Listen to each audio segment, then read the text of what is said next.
Coverage presented by Asphalt Racing Network. Sponsored up with decals, paint, and Photoshop. And as always, Young Hitter Collectibles for all your new and old 124 and 164 needs on Whatnot. Ladies and gentlemen, the Right Time ARCA Series, sponsored by T. Elliot, takes on a gamble track here today. Haha, Las Vegas. And it's a day race, so it is going to be one hell of a show. Top lane going to be out of the question. It's going to be a bottom side track here tonight for the Fisher Studios 200. As always, my name is Tyler Jones. On behalf of ARN, we now have a full-time color commentator here for the ARCA series for the rest of this season. You guys have heard him multiple times. You know him very well if you watch Thursdays. You know him very well if you watch Season 1. Last year on Wednesdays, that's the People's Champ, the number 42, Mickey Stewart.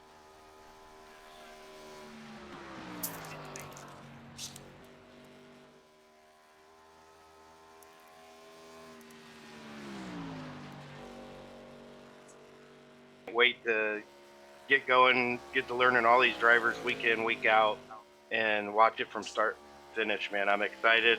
We're in Vegas, baby.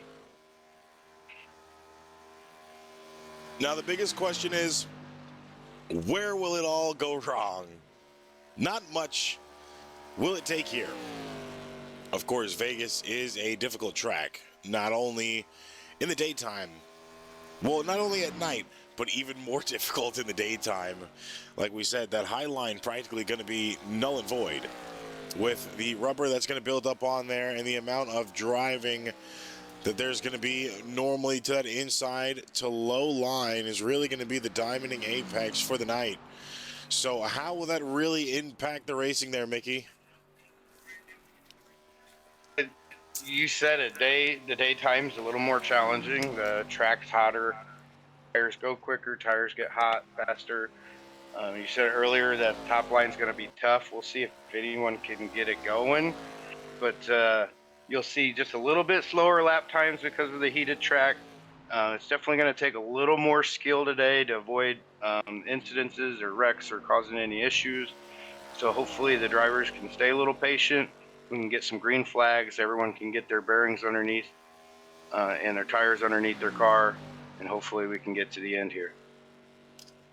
Now, of course, a few familiar faces. One that just caught me out off guard. I actually didn't pay attention that Daniel Holloway, the man that has been on a run on the American Stock Car Racing Series, takes a start here tonight in the 26. Chase Albright here with us. Kevin Nauf, Austin McIntyre, Christopher DeWald, Connor Price, as always, Omar Rodriguez Jr., Tristan Pena, a lot of names we are very familiar with. Mark Randall Jr. in the 18 here. Jordan Fisher in the 65. Ray Pinola. Jason Oblinski. Jerry Ward. Corey Rainey. So, I mean, a field stacked with not only names that we are very familiar with, but new names that are practically taking over in other facets of racing on other nights here on Asphalt Racing Network. Yeah, it's really cool to, with ARN and as far as they reach with 3 different leagues that you do, it's really cool to see how the drivers kind of join each other's leagues. Not everybody's available every night, so it's cool to see some of these drivers join right time, see where one league compares to the other. There's definitely a little bit, I don't know if rivalry is the right word, but there's definitely a little bit of tension when you're racing with people that run in other leagues, especially if you're just a right time only kind of guy. So it will be interesting to see some of these other drivers from these other leagues in here. And then some of these familiar faces. It's really cool to see these guys week in, week out, watch them improve, new faces, see where they stand within the league, and again, watch them improve too. Just like, last year I started off in the back of the field, and slowly throughout the year I got better and won me the Rookie of the Year, baby. And keep an eye out, because I believe we get a vote for Rookie of the Year this year.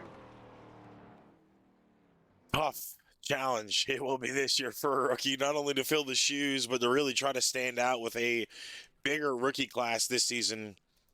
Of course, last season was a huge rookie class, as you know, it was the first season, but of course, not not as expected, as it hasn't really dwindled down. There's still a lot of names that are in that pool this season, so going to really be a difficult challenge to spread your wings and kind of distance yourself here and really pull away right now. Not many able to do that at this point in time. Trying to actually get a look at the points going into this race right now. After last week's race at Dover, we are currently with a points leader of Connor Price. He is sitting at about 200 points. Matthew Francis just behind him at 187. Jerry Ward in your top three spot with 164, and Omar Rodriguez Jr. just outside in fourth. That top three at 161. And then rounding out your top five right now is Matt Hudgens. So two of David Callahan Racing's very own drivers within the top five at this point in time.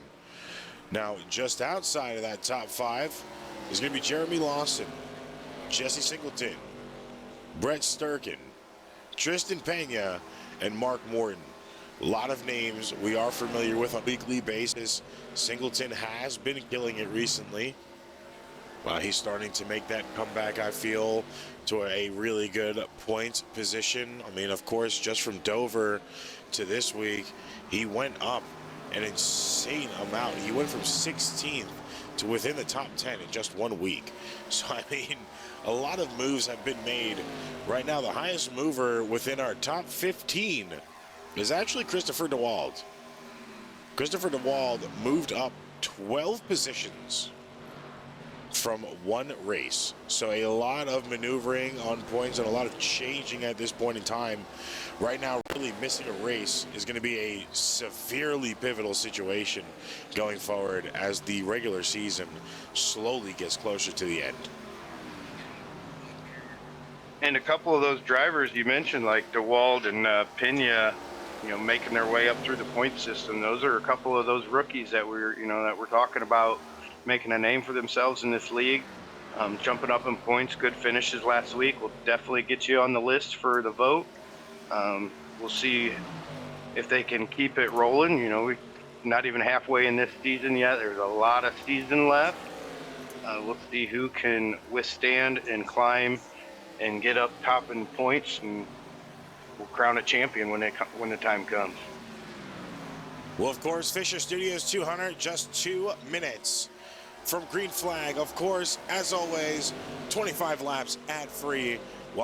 Before we go into this endurance race, though, we are going to take it to a quick word from our sponsor tonight, Naris, on behalf of Fisher Studios, and of course, the rest of our sponsors here. So hang on tight, don't go anywhere, and we will be back within 2 minutes.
Well,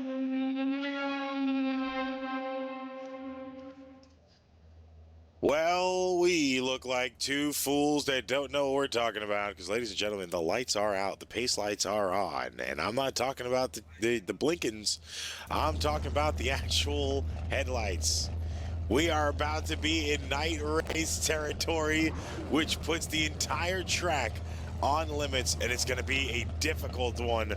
Of course, here tonight, Connor Price takes the pole, with Omar Rodriguez Jr. starting on the outside, and Jared Smith in third, with Tristan Pena in fourth, DJ Norris in fifth, Christopher DeWald rounding out your top 5 and 6th just outside, Chase Albright in 7th, Daniel Holloway in 8th, Chris Melton in 9th, and Matthew Francis rounding out your top 10.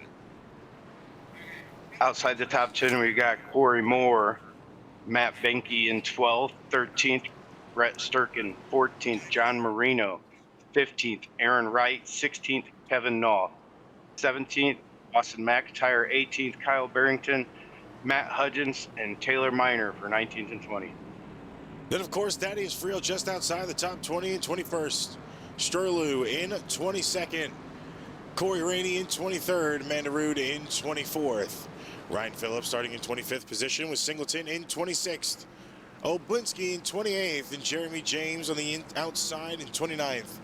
Dean Howard and Ryan Troutman take 29th and 30th. 31st, we got Chad Leary. 37th, Blake Sharrow. 33rd, Mark Randall. 34th, Jerry Ward. Justin Baird in 35th, Jeffrey Bourne in 36th. 37th is Jordan Fisser. 38th, Ray Pinola. 39th, Laird Landers. 40th is Jim Felix. And a huge field, not even all the names. Green in the Veterans United restart zone, this time by. We are now racing, and yellow already out.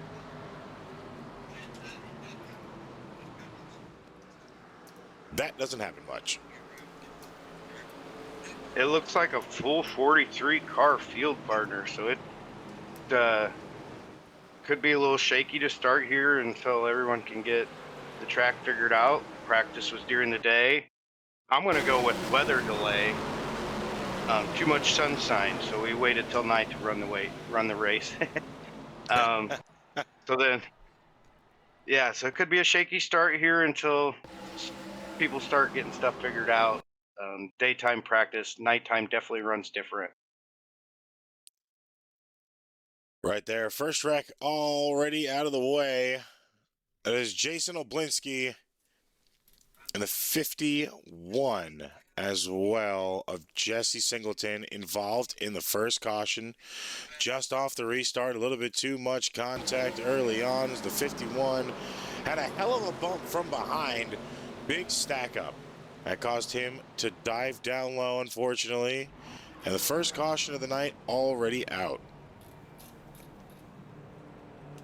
Yeah, a little sooner than I expected, but like you said, everything's stacked up there. The boys will be on the radio talking about it, getting it figured out. That way we can get going green. Maybe a little more space this this restart. You know, it might be a better thing to get some of these jitters out of the way early on. You won't have to worry about them later on in the race. Of course, later on in the race is going to make or break. As of right now, drivers really don't know the strategy. They don't know what run to take. They don't know what run or what line, will be preferred. Of course, normally that high sign is the go-to at the night races. But right now, we don't know how these ARCA cars are going to manage that top side. Of course, only 2 laps in. We didn't even get a quarter lap around before caution came out. So there's still a lot of research and development at the night time with the sun being down and a lot more traffic on track than these drivers have been used to in practice. Yeah, you said it. With it being nighttime, you might be able to get that high line going, but it's all about the tires tonight. Make those tires go as long as you can. Fuel little stops or a few stops as you can. But what I'm curious about, partner, is your car to watch. Do you have anybody in mind as your car to watch to get a top 3 tonight? Right now, I would have to say my choice for certain would be the 26 of Daniel Holloway. Currently sitting in 7th right now. This man has been on a streak, coming in from American Stock Car Racing League on Mondays. Now taking on here right time, I feel like it would have to be Holloway. And I believe this is his first race with right time, correct? So, be making him name for himself early. If he can definitely get up in the top 3, we'll keep an eye on him. Now, the biggest question is, who's your pick? I'm actually looking through the list right now. It's a tough one. I'm gonna go for a bit of a medium long shot here. I'm gonna go with the 11 of Corey Rainey. I think he's just had a rough start to the year, getting caught up in some stuff back in the pack. But he's one of them drivers. I think if he gets out front, he'll stay clean, and he'll stay out front till the end. And hopefully he can get himself a top 3 finish and prove me right. I think Rainey really just needing that one good race to kind of solidify the rest of his season for him, not only in here, but of course in Naris as well on the weekends. Green flag back out now in the Veterans United Restart Zone. That was the 92 of Omar Rodriguez Jr. taking us back to green flag now. All right, we're better off to a better start this time by. Definitely felt like drivers gave a little more room. It's a long race, no need to make a move on the first lap. So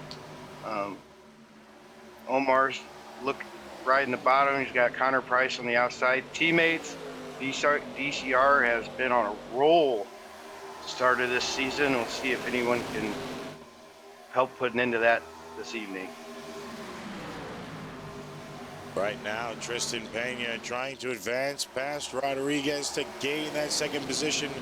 Currently gets the advantage there on the high side. Not clear for him to jump down, but Omar lost a little bit of time there. So now Omar down 2 spots.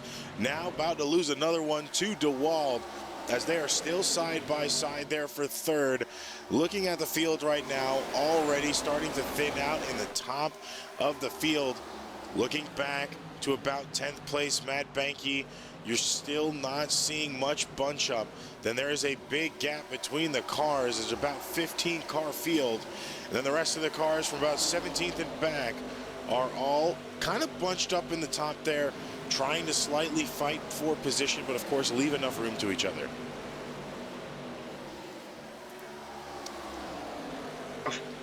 Besides that first caution, we're off to a good start here. Like you said, there's a big gap there. Looks like Corey Rainey's getting to the front of that group. They're side by side back there, and that's where running up front's really a key to a successful race here at Vegas. Because back in the back, they start to get side by side, trying to make moves, trying to get up front. If you're already up front, you get to be a little more patient, got that fresh air. And you can see some of these drivers like DeWald going on the apron there for the start-finish line. Only a couple for now, but a couple more might get a little more confident to start running that apron with them. Yeah, and that's also another thing you kind of have to take into accountability here now as well. Running that apron normally will get your tires burnt up just a little bit more. So you've got to wonder, is it going to be a wise decision if the drivers do use that apron at any point in time? How much will it really affect those tires? How much will it affect their line? And then, of course, if you do jump under that apron as well, you are not automatically guaranteed a position back on track. So you also put yourself in a possible 3-wide fight just to get back on the track before you hit the corner. Let me write that down on my note sheet for tomorrow's race. Got it.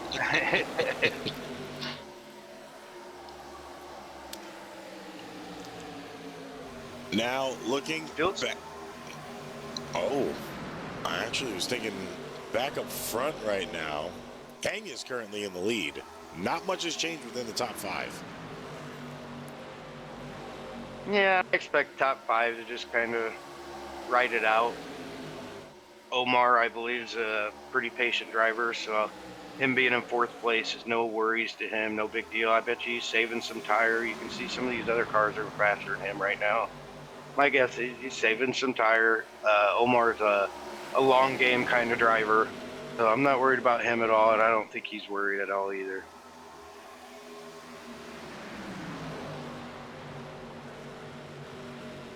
Not too far off pace from leader laps. 30.7 that last time, 30.65 for the leader. We'll see the update this time when they cross the line, give or take a few seconds for it to update.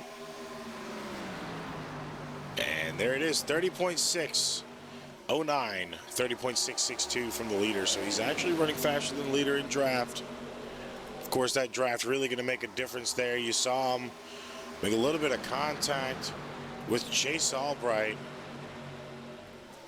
Albright recorrected it, stayed off of it. Now there is another caution on the field again. That graphic's really cool with those lap times. That's awesome that we can watch that in real time like that.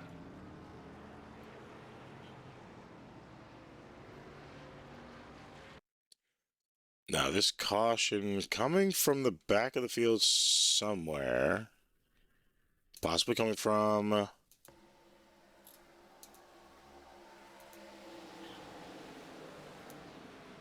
Let's see where it's coming from.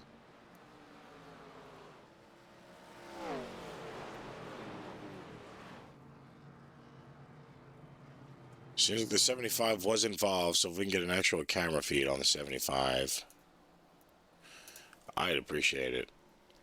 Because for me right now, it seems like there was network issues, because it's not picking up the actual feed of Quite the possible. 75. But the 99 is Coming out spot of behind, so... Yeah, coming out of 2. Found it. There it is.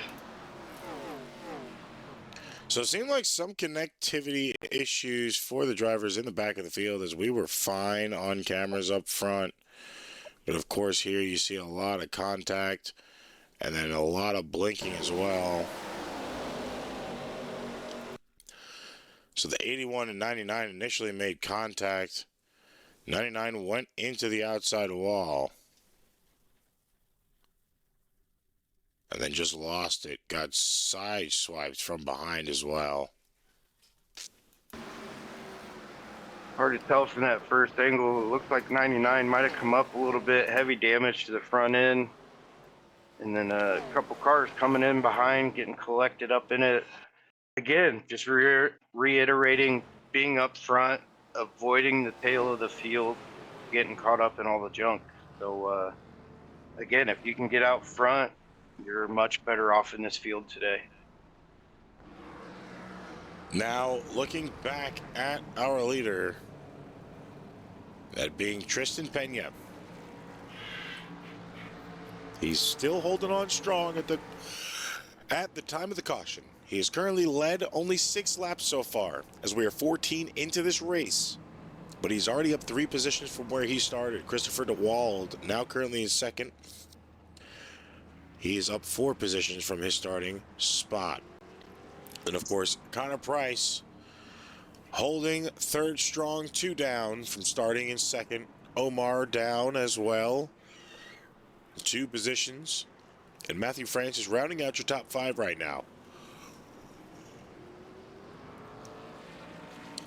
It looks like right now in 6th, you got Chase Albright, 7th, DJ North, 8th, Holloway, 9th, Aaron Wright, and 10th, Matt Binky. So familiar names up there. Up front,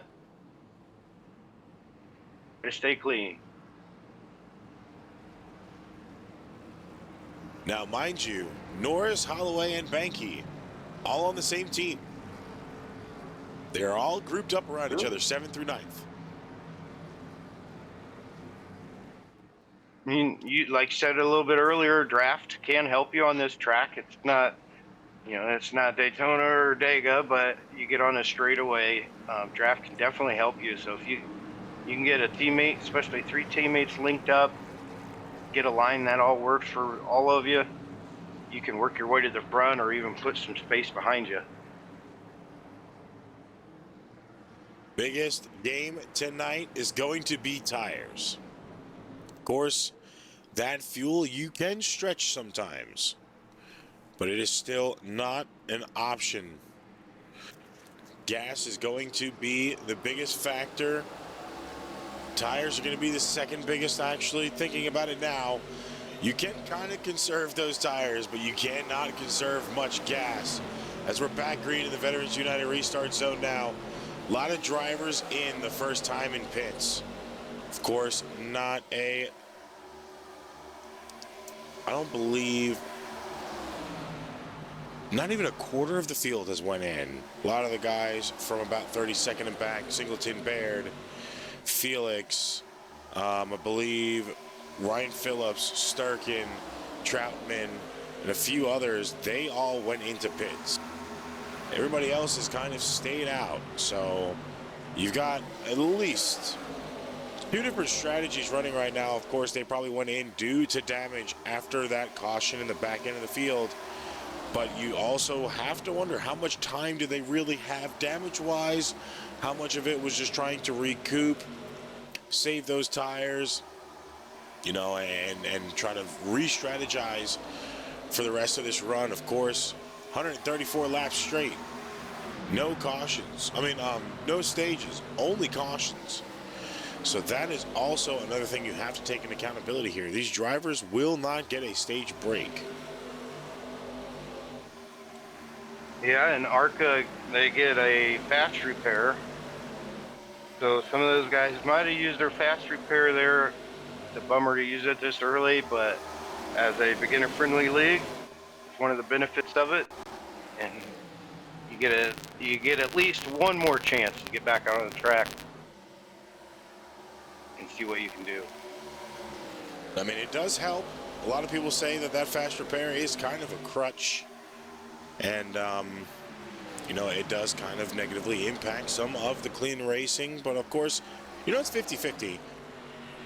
I feel like some races, you know, that fast repair will help a driver that shouldn't have been in that situation. But, you know, I feel like sometimes, depending on the track, it also can cause more problems due to the fact that, you know, that driver has another opportunity or 2 opportunities to come back out and do it. As we're speaking about a wreck, 3rd caution out now. It looks like going into turn 3, partner, middle of the field, Thaddeus Friel getting involved.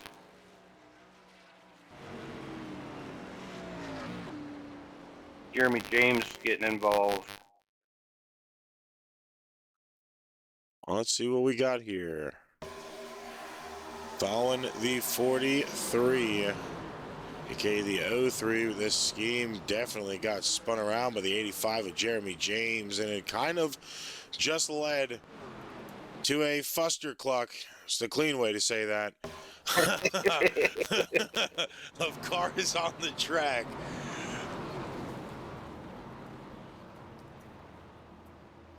Yeah, didn't think I was that quick on my feet, did you now, Mickey? Yeah, I was wondering at first. I was like, he do that on purpose? Oh yeah, 100% on purpose. Oh man, that's a bummer for for Thaddeus here. I believe first or second race he was able to make this year. I know he was looking for a solid race, a clean race, and a good finish. Get caught up in that. For the most part, the rear of the field avoided most of it there. 54 come in there, but there's that fast repair we're talking about. So had some good green flags there. A couple of cautions back to back here. Now there's a Ricky Bobby car. Love to see that. You don't see many of the movie cars anymore, man. Dang. W's in the chat, man. Bro side in with another 5 gifted subs. That is a raid train activated. Shout out, bro. Appreciate you. That's my boy right there. For sure. He is 1,000% the number one fan of Mickey Stewart. Let's go. Love you, G. Man, that's all. So for some people that are watching that may not know, what does that mean as far as gifting 5 subs? So that means 5 other people in chat now have ad-free for an entire month. So when we go to an ad roll, you will see our picture-in-picture. You will not go to a Twitch commercial ad break. And you also, if you are watching at home and do not have that subscription as well, you have that opportunity to still get it, especially if you are an Amazon Prime user. Amazon Prime users get 1 free sub a month.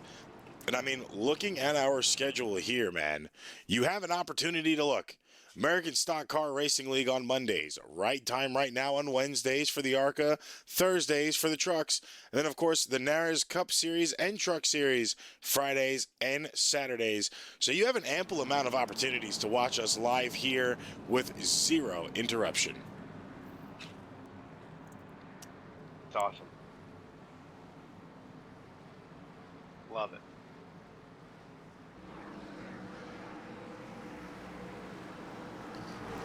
Now, coming back from caution, I don't even think I have enough cars draw limit on the field. This is, I didn't expect a 43-car field tonight. Tristan Pena, currently still in the lead. Christopher DeWald on the outside. Omar Rodriguez in third. Connor Price in fourth. Banky and Albright bounce sitting in fifth. And a green flag back out now. And that's awesome for the right time sim racing league to have a full ARCA league. Shout out admin. A lot of work. Takes a village. So shout out to everyone that contributes to the league and everyone out here on the track tonight.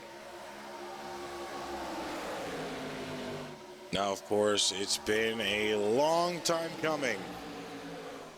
Of course, we went through the entirety of Season 1 for ARCA, of course.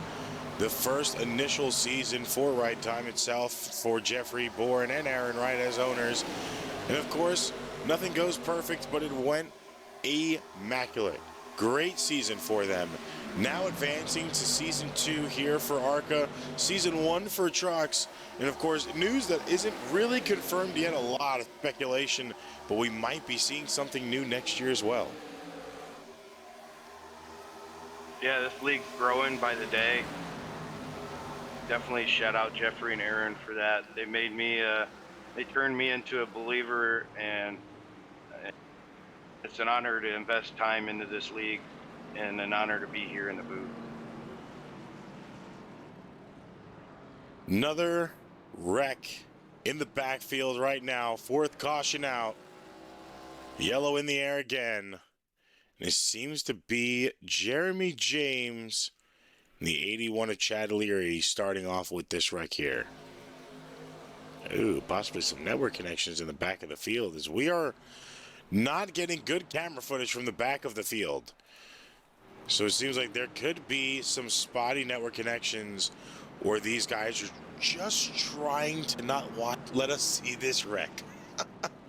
Is that possible? Can I get a jammer, put it on my car? How's that work?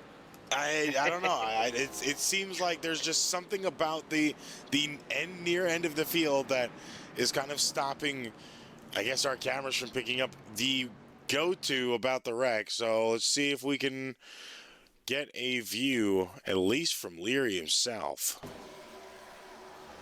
So it definitely seems like a network issue, because we had Leary longer than anybody else.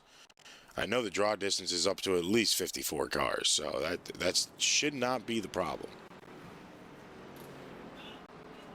Yeah, it's the same on other monitors too, so definitely possible network error there, and that kind of goes along with the full field as well sometimes. iRacing, and it's just, again, it's just a part of the game we play when it comes to iRacing. Well, you know, and that's also another thing that kind of comes into play here. You have guys that are all over the globe. I think our farthest competitor on the track right now is the 65 of Jordan Fisher. Man is in Alaska.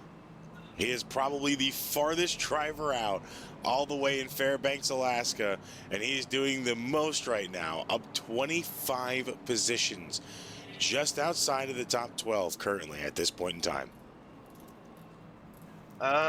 Partner, I'm gonna contradict you here. The 45 of Warren Appelt is from Australia. He's on the track right now in 32nd position. But Alaska's still crazy. That's awesome. The fact this league can, goes around the globe. I know we have a Scottish driver as well. I believe he's only trucks, but it is a lot of fun to talk with these guys. I believe it's lunchtime for Warren right now, probably eating a PB&J while he's driving. That is, it's just insane to think 9:36 on the East Coast right now, and there's someone that is literally just waking up, getting ready for their day, as we're about rounding ours out with some racing action here in Vegas. Yeah, and then our Scottish driver, when we finish a race, around 10:30, 11, it's like 4 in the morning for him. So serious dedication from these guys, excuse me, to take time out of their middays and their midnights to race in the Right Time Sim Racing League.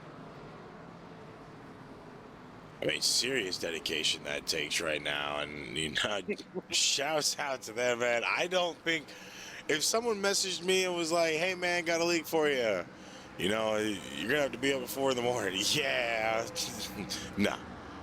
no, sorry. Well, and then it's like when they do officials, like for the 500, there was a race at 4 in the morning. I set an alarm for, but I didn't make it. You know what? In honor of Expert not being here with us, if someone asked me that, I would definitely tell them, yeah, no. So. That's awesome. Shout out to that man. Double shifts every day. Unfortunately, can't really be in the booth with us anymore. I try to claw him back in here. He just doesn't listen. He doesn't. I feel like he's scared to come back. He'll be full time now. Veterans United, a restart zone. We are in back green. Lap 30 that time, crossed the line. There's still a lot of racing left. Only 134 laps in total.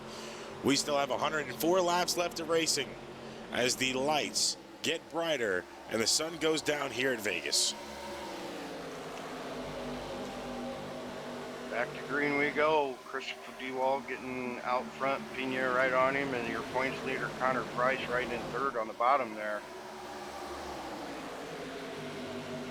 It's been interesting so far. 3 wide there for 4th or 5th. It's getting interesting. Now Aaron Wright putting his hand into the pot. Really haven't called his name out too much, but we're not going to be able to call it out yet because there is another wreck in the back of the field. Matt Banky slowly rolling in 38th, trying to catch up to the pack. Gotta wonder if it happened with him.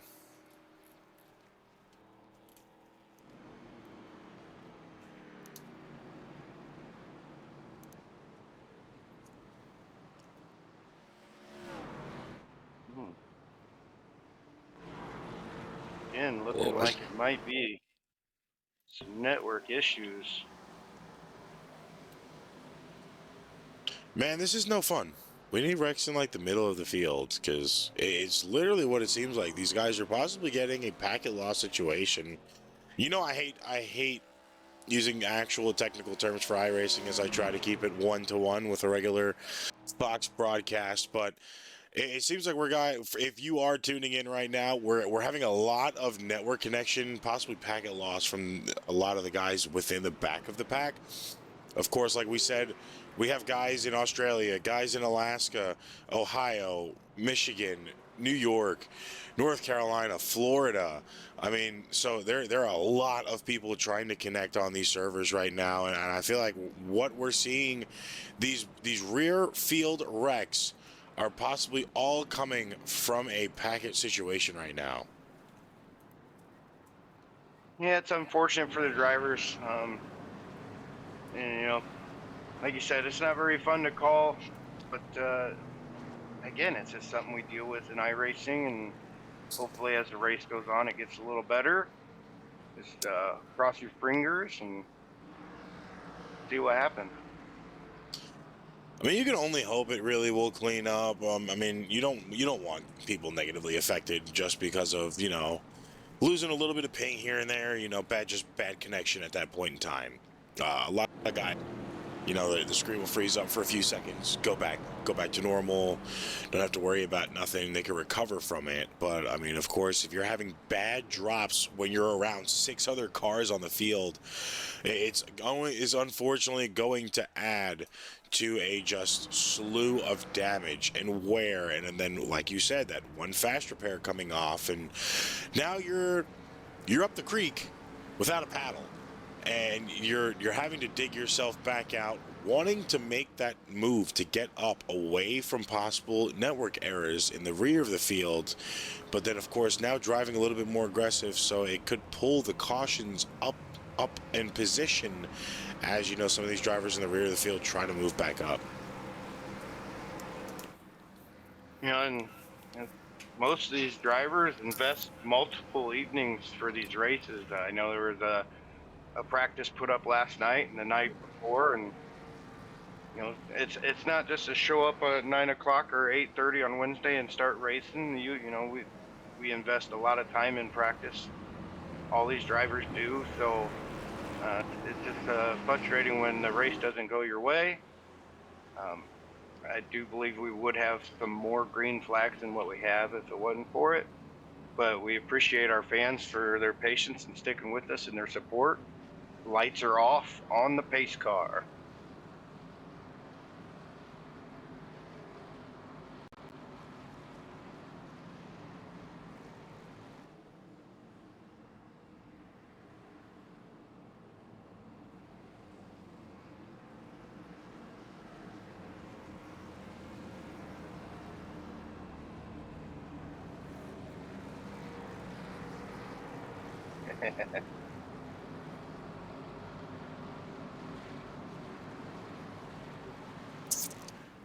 My mic was muted that entire call. So, of No, you course, weren't. yes, I was. For you, I wasn't. For Okay. stream, I was. So, Got of it, course, right now, it's lap 20, about lap 20 was the last call for caution. Lap 33 now. We want these long runs. Of course, it changes a lot of the strategy during green flags. You see guys that have been in the back run in the front for a long time. Guys that were in the front kind of fall off to the back. Unfortunately, right now, we haven't seen much. Now back green in the Veterans United restart zone.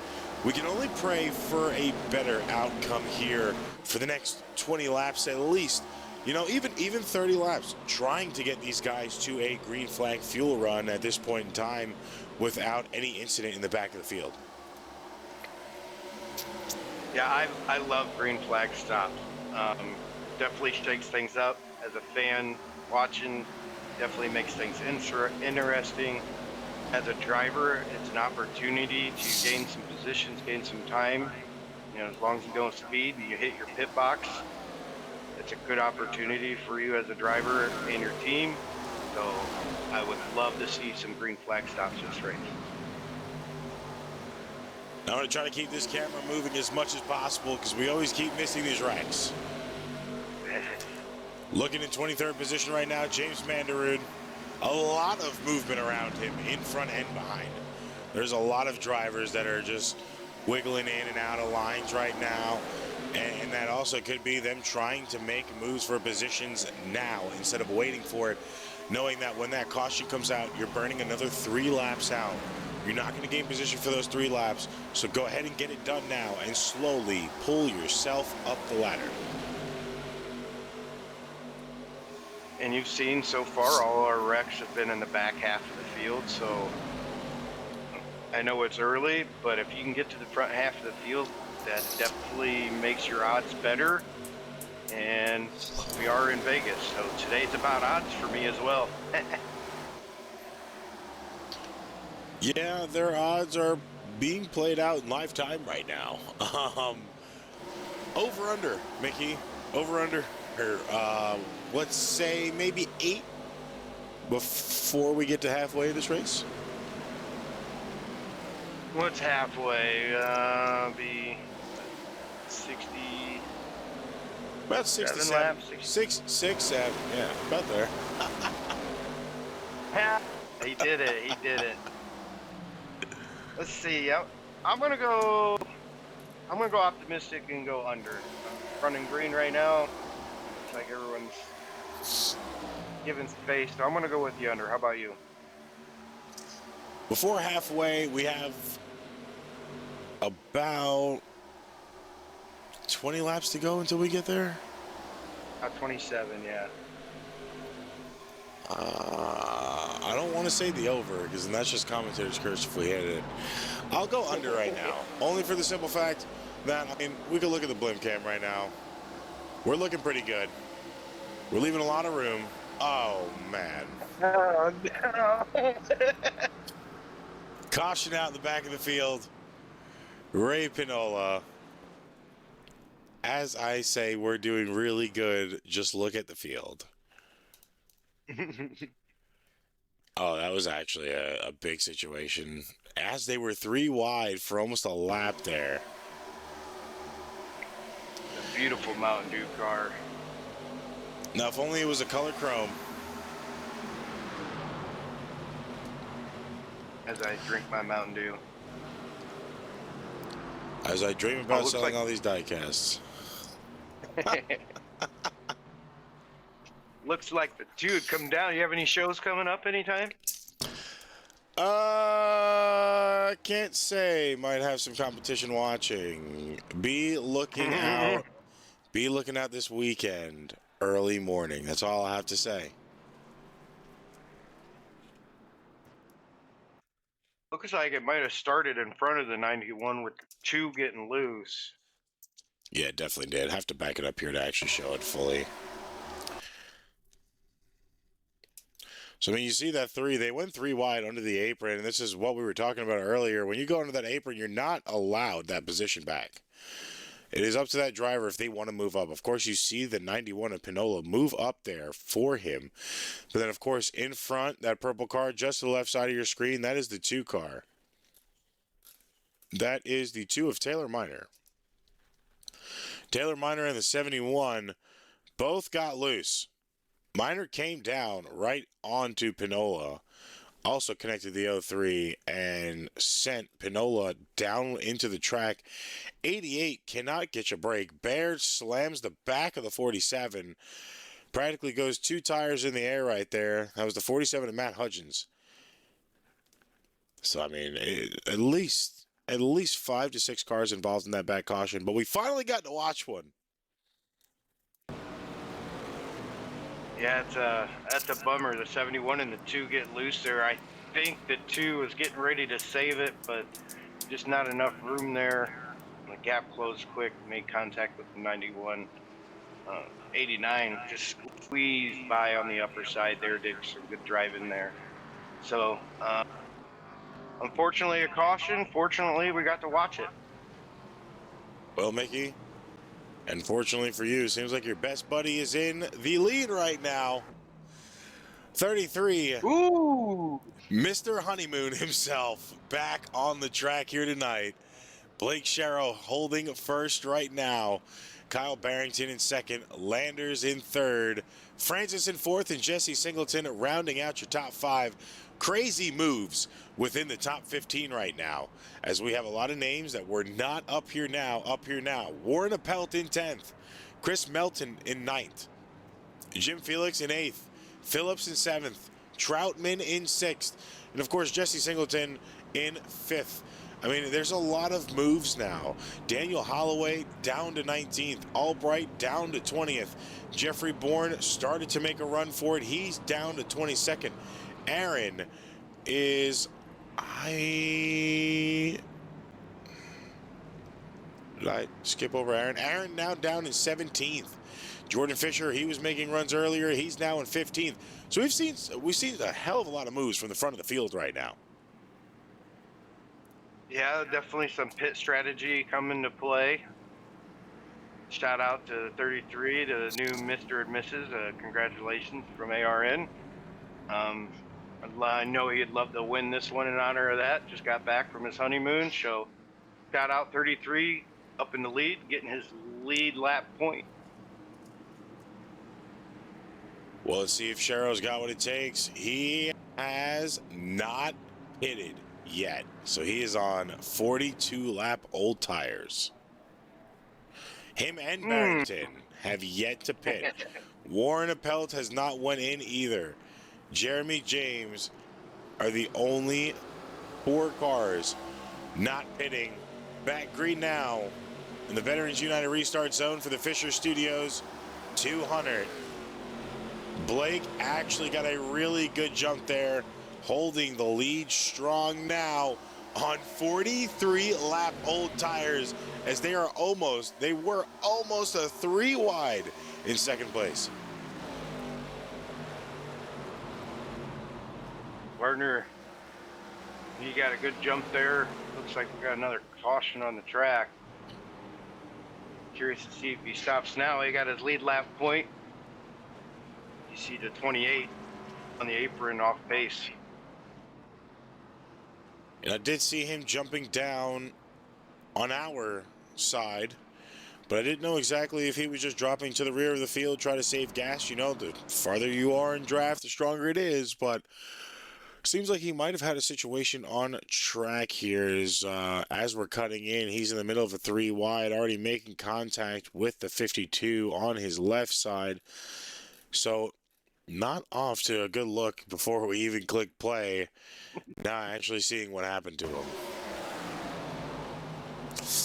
Might even call that 4 wide.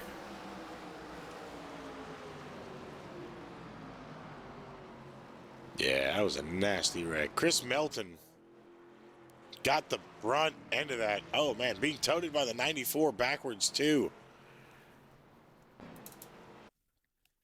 Good driving by the 28 there, not to collect anybody else or the inside wall. You seen him lock up his brakes with the car going sideways, and then Good God. once the car starts to straighten out, you see Aaron Wright getting involved in that one. And you can tell there's a lot of network going on. Look at the cars, how far they're going through the other cars. So, I mean, the bubble on these cars within the actual seats has to be, like, ungodly.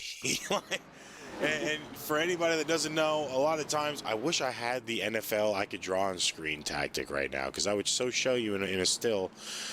A lot of times with these cars, here I can go back to that replay. Maybe I can get a good still shot from the sky and show you guys.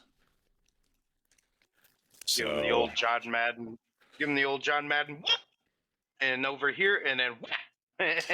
Yeah, unfortunately, I don't have that, but the best I can do. Let's see if I could pull my movie magic. The best I can do would be... Oh, I can't do it. There it is. So that little bit of gap right there between the 52 and the 28. A lot of times iRacing will count a bigger gap than that. Small little crack to the right side rear of Melton and the left front of Price. They'll call that a net code. That, if for anybody unfamiliar with it, more gap than that will cause an actual wreck. So what we're seeing there is an actual net code, as they most likely made contact.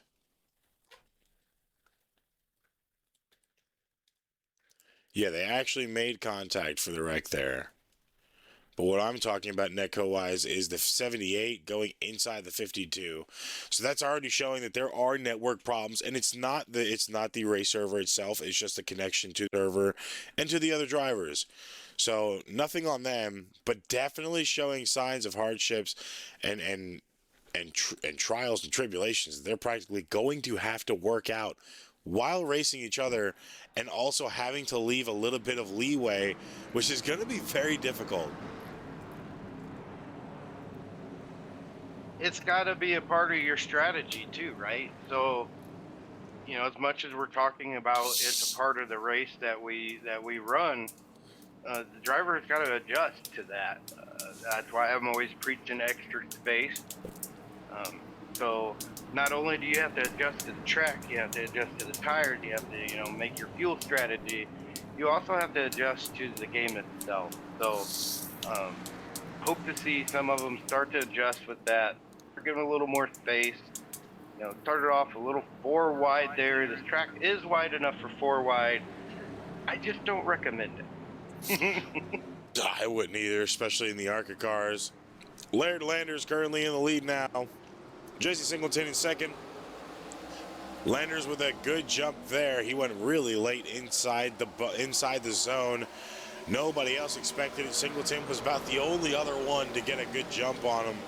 But of course, that's that high side for you. You get that run pretty well, and you can take it pretty far. Now going forward, Landers holding the lead out strong. Like we said, Singleton in second, Francis in third, Barrington in fourth, and now the sponsor of tonight's race himself, sponsoring Fisher Studios, Jordan Fisher. It's good to see the 65 back out on track. Riding in the top 10, it looks like, or top 5. So shout out Jordan Fisher, having a good race so far, and a lot of moves being made. He dips down, or the DeWalt tries to dip down underneath him. Nate Fisher is a pretty good driver. Knows how to throw a block when needs to, but also knows how to keep a clean block running, of course. As always, tempers flare on tracks with drivers, but it's about what you can do when you're clean. Now, you're seeing the 11 of Corey Rainey, which is actually Jordan Fisher's Season 2 champion, starting to fight here in right time. So this is what I love about, like you said earlier, broadcasting. You start seeing a lot of your worlds collide. 65, of course, runs Naris on Fridays and Saturdays. And now the 11, who is in American Stock Car Racing League, Right Time Trucks and ARCA.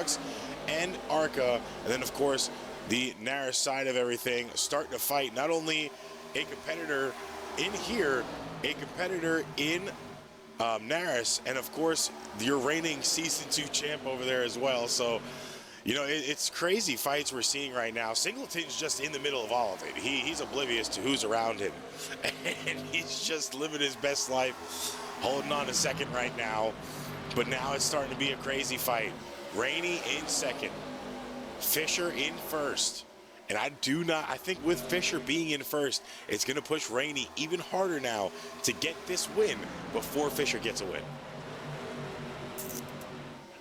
Yeah, the 11 and the 65, very familiar with each other.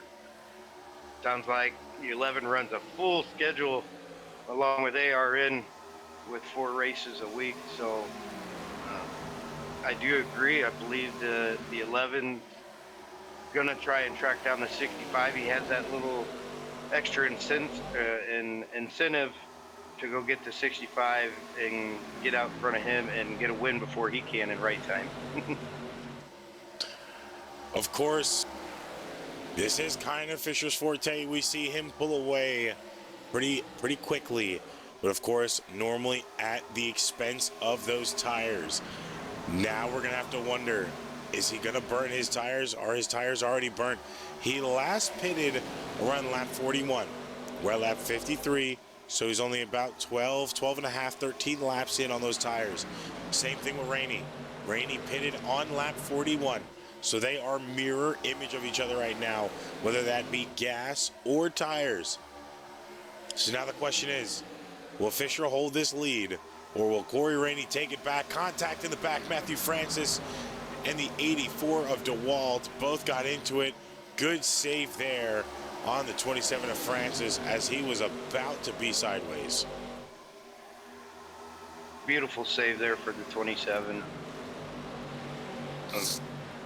You're starting to see single file up front. It's 84 to 51 can get linked back together a little bit. Like we said, it's not a super draft track, but it can get drafty.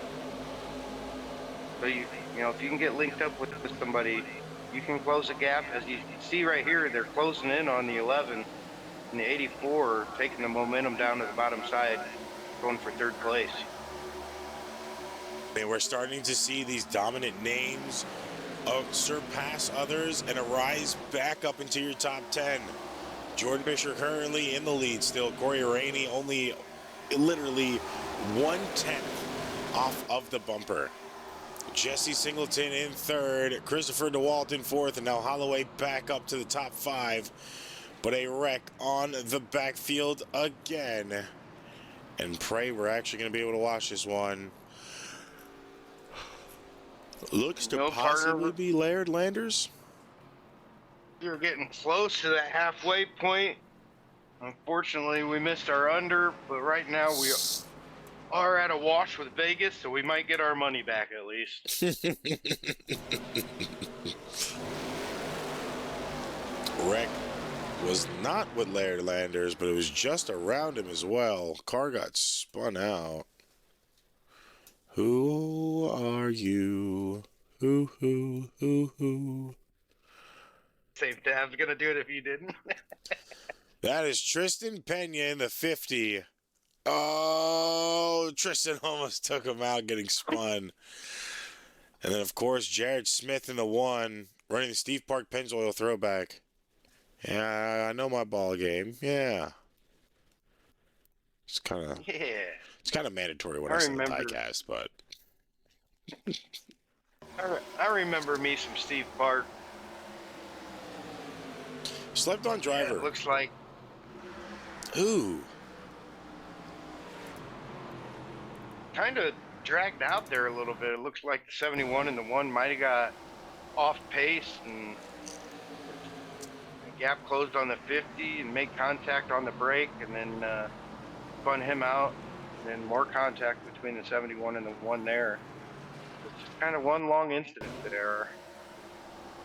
I mean, yeah, the stack up really started with the 50 at Pena and the 1, and then, of course, the 1 went up and blocked Pena, and then Nolf goes up and blocks Smith.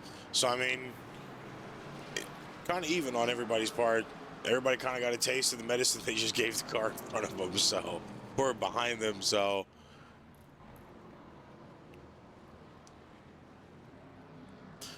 Still a hard situation to be in, though. I mean, we're 58 laps in. A lot of drivers have already used that fast repair. Now you're either sitting in pitch for 7 minutes or you're retiring the car. I mean, at that point, it's not an official, so you're not gaining safety. You're not losing safety. You're not gaining I rating. So as a driver standpoint, you know, you do run trucks, especially at Vegas. If you have 7 minutes of damage, are you calling it for the night?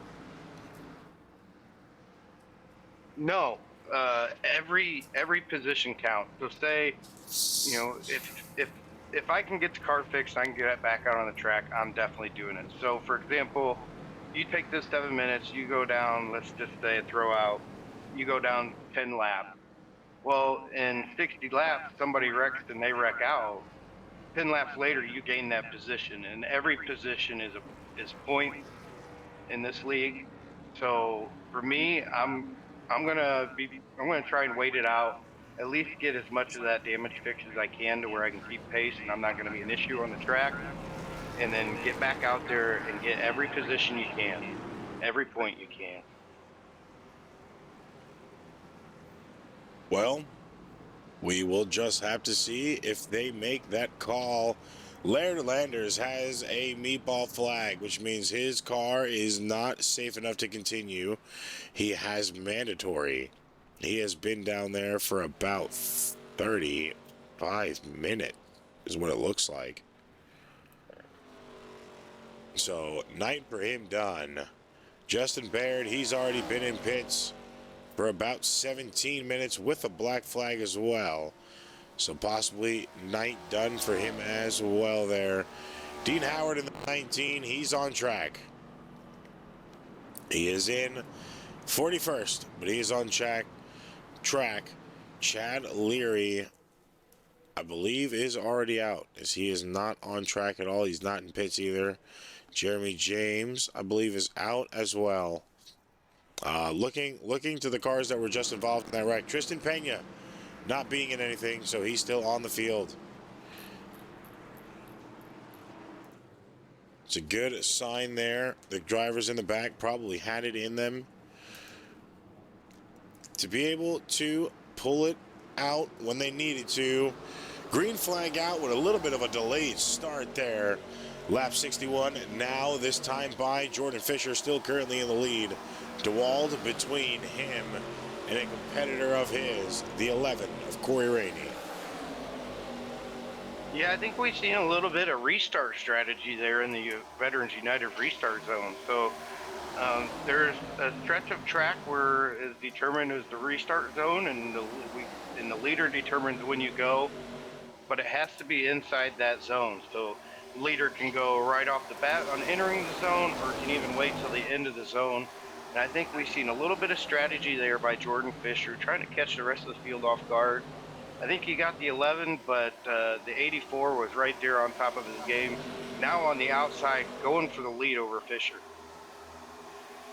84 DeWald gets it as well, but now Corey Rainey's going to put himself in the mix, get around the 65 on the low side, and is now sniffing the rear bumper of DeWald, trying to get that first position, and look who it is. In third place, the 92 of Rodriguez Jr. pops out of the blue and says hello. Hi, Mom, I'm on TV. Back up into the top 5 right now, really fighting for that position. It's going to get dicey here. 84 DeWald jumps up into the high side, blocks the top side run, kind of slows down the 65, the 92, and the 26 of Daniel Holloway, as they are 3 wide for 4th place right now. DJ Norris, Daniel Holloway, and Fisher all slowly gathering up there. But unfortunately, once again, caution out in the back of the field. We have not taken a commercial break yet, so we are going to go to a commercial break. We will show you that replay under commercial break, and we'll be back with the next restart. Do not go anywhere, and we appreciate you sitting here on the Asphalt Racing Network. We'll be back.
victory lane. The after-jets are don't count out anybody. Who wants it the most? We are eyes on the leader now. What a victory this will be. Next flag is going to hit. Does he have enough? Let's go. A dominant performance. They're going to say no, baby. Let's go. You got to earn this thing. It is all on the table. No, I love this mic. It does really good. We are back. Another caution. Another bathroom break. Ninth caution of the night. And Mr. In It to Win It, Corey Rainey, sitting in a close second place right now. I believe DeWald is our restart car. Our two drivers to watch in the first and second row on the outside there. So things are looking good for us. We really need to watch this entire top five. I would say the entire top six. Because, I mean, with Rainey up there in first, DeWald up there, Rainey up there, and Rainey and DeWald in the first line. Try that again. Fisher and Holloway in the second line. And Rodriguez Jr. and DJ Norris in the third line. And just outside of that, Mark Morton. It's getting pretty difficult up here in this top 10. Jason Wright, Thaddeus Jr., and Jeffrey Bourne round out the rest of the field for top 10 right now. And those are all names of drivers that know how to fight hard and burn rubber. A lot of talent in the top 10 right now. It wouldn't surprise me. Anyone in those top 10 could win this race. They're definitely some skilled drivers. They're in the right spot right now. Again, all our wrecks have been in the back half of the field. So if you can stay in the front half of the field, your chances are much better.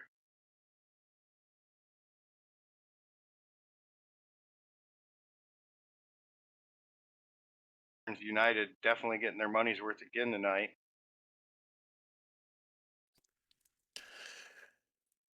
We are about to be just at the halfway mark of this race. Well, This partner, time by. We don't get our money back. No, it's a wrap now. This time, the Veterans United restart zone, our over-under odds are withered away. Corey Rainey in the lead. DeWald and Holloway a very close second right now, and I say close second. It was there for just a literal skim of the splitter for a few seconds there. Now Holloway going to advance around. Rainey going to dance down and up the track between lines, trying to pull the draft from both lines, but now he has to watch out. DeWald almost got real close to Holloway there, excuse me, and Rainey almost could have lost the position. You're past halfway. It's going to start heating up. People are going to start making more gutsier moves. 2x2 for 4th, 5th, 6th, 10th, 12th.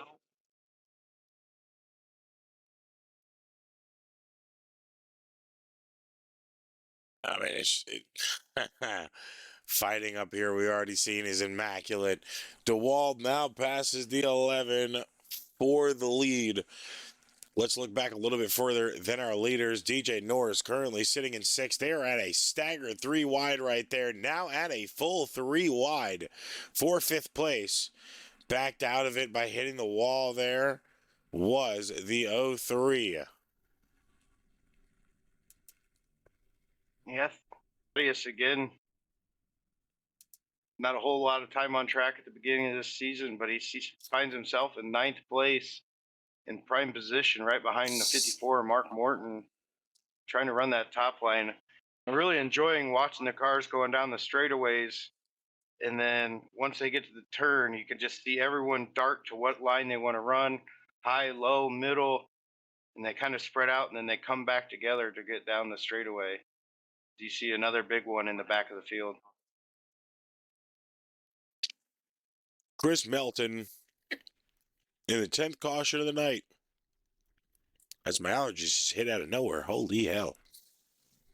'Tis the season, partner. I mean, eyes watering, galore. Good Lord. Hit me like a ton of bricks. Now, looking back with a possible stuffy nose now, the 25 and the 52. Look at that. Both are reverse numbers. It's a palindrome number right there. 25 and the 52 both made contact. Unfortunately, the one of Smith involved in it. Steve Park can't get a break tonight. Seems like the 52. It looked like Go ahead. the 25 had a heck of a run on the bottom line there and kind of moved up to carry that momentum. Whether he didn't know the 52 was there or he thought he had more room, it looked like. But yeah, I think you're going to say the 52. I don't know how many fast repairs that guy's got, but he's going to have to fix some damage now. Oh, at this point, he's probably cursing. Where's that little beep button you had?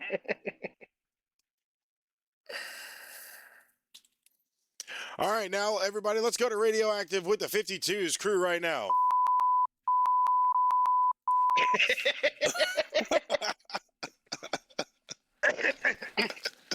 That's awesome.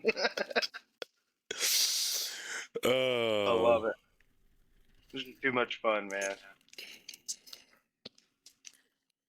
Now, of course, it's going to be a little difficult now. Like you said, fast repairs practically slammed off the table for almost every driver at this point in time. If you still have a fast repair left, you are probably in need of a $15 coupon to Chili's or something. Ride the Dente, try the presidential margarita, do something. But I mean, it's been hell of shakeups so far, and the cautions are kind of aiding to an extent the situational racing we're seeing here. The lead changes within the top 10 as well I feel like have been influenced a little bit from the cautions themselves, but of course the end of the race is really going to be the deciding factor. So yes, while you can gain positions here under caution, you might not gain it or you might lose it at the end of the race. And that goes all a part of the strategy. With fast repairs dwindling, some of these cars aren't going to be able to return to track. So you might end up with a long green flag in the second half of the race. And depending on what strategy, if you're waiting to pit, could really put you behind the bullet. If you get another caution, that puts you in prime position. So name of the game is pitting at the right time and the rest of the race kind of going your way as well. Looks like the 11. Okay, I thought he might have went down pit road, but he's hopping back up into his spot here. So on the top 5 for Corey Rainey. Just holding on, Mark Morton behind both Toyotas. One for David Callahan Racing, one for Steel City Racing. Of course, these drivers normally do have a mutual friendship between each other, but of course, no love lost when there's a green flag about to be waved on the track. So, of course, within reason, you're about to see that 11 and that 54 fight side by side at some point within the next 10 laps. Pace car off now. DeWald back. Green flag about halfway in the zone. Still got everybody else sleeping. And you already see the 11 of Rainey kind of boxed in there for a little bit.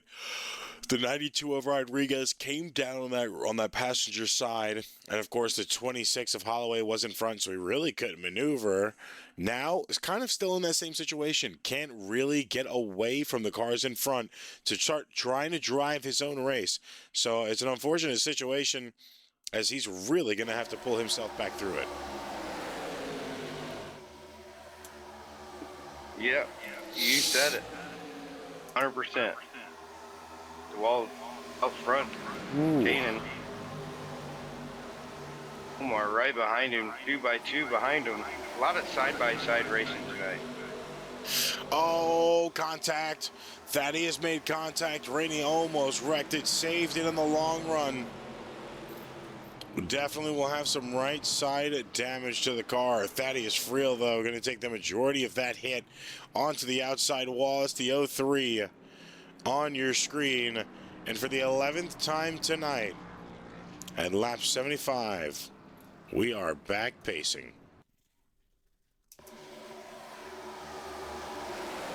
It ain't over yet.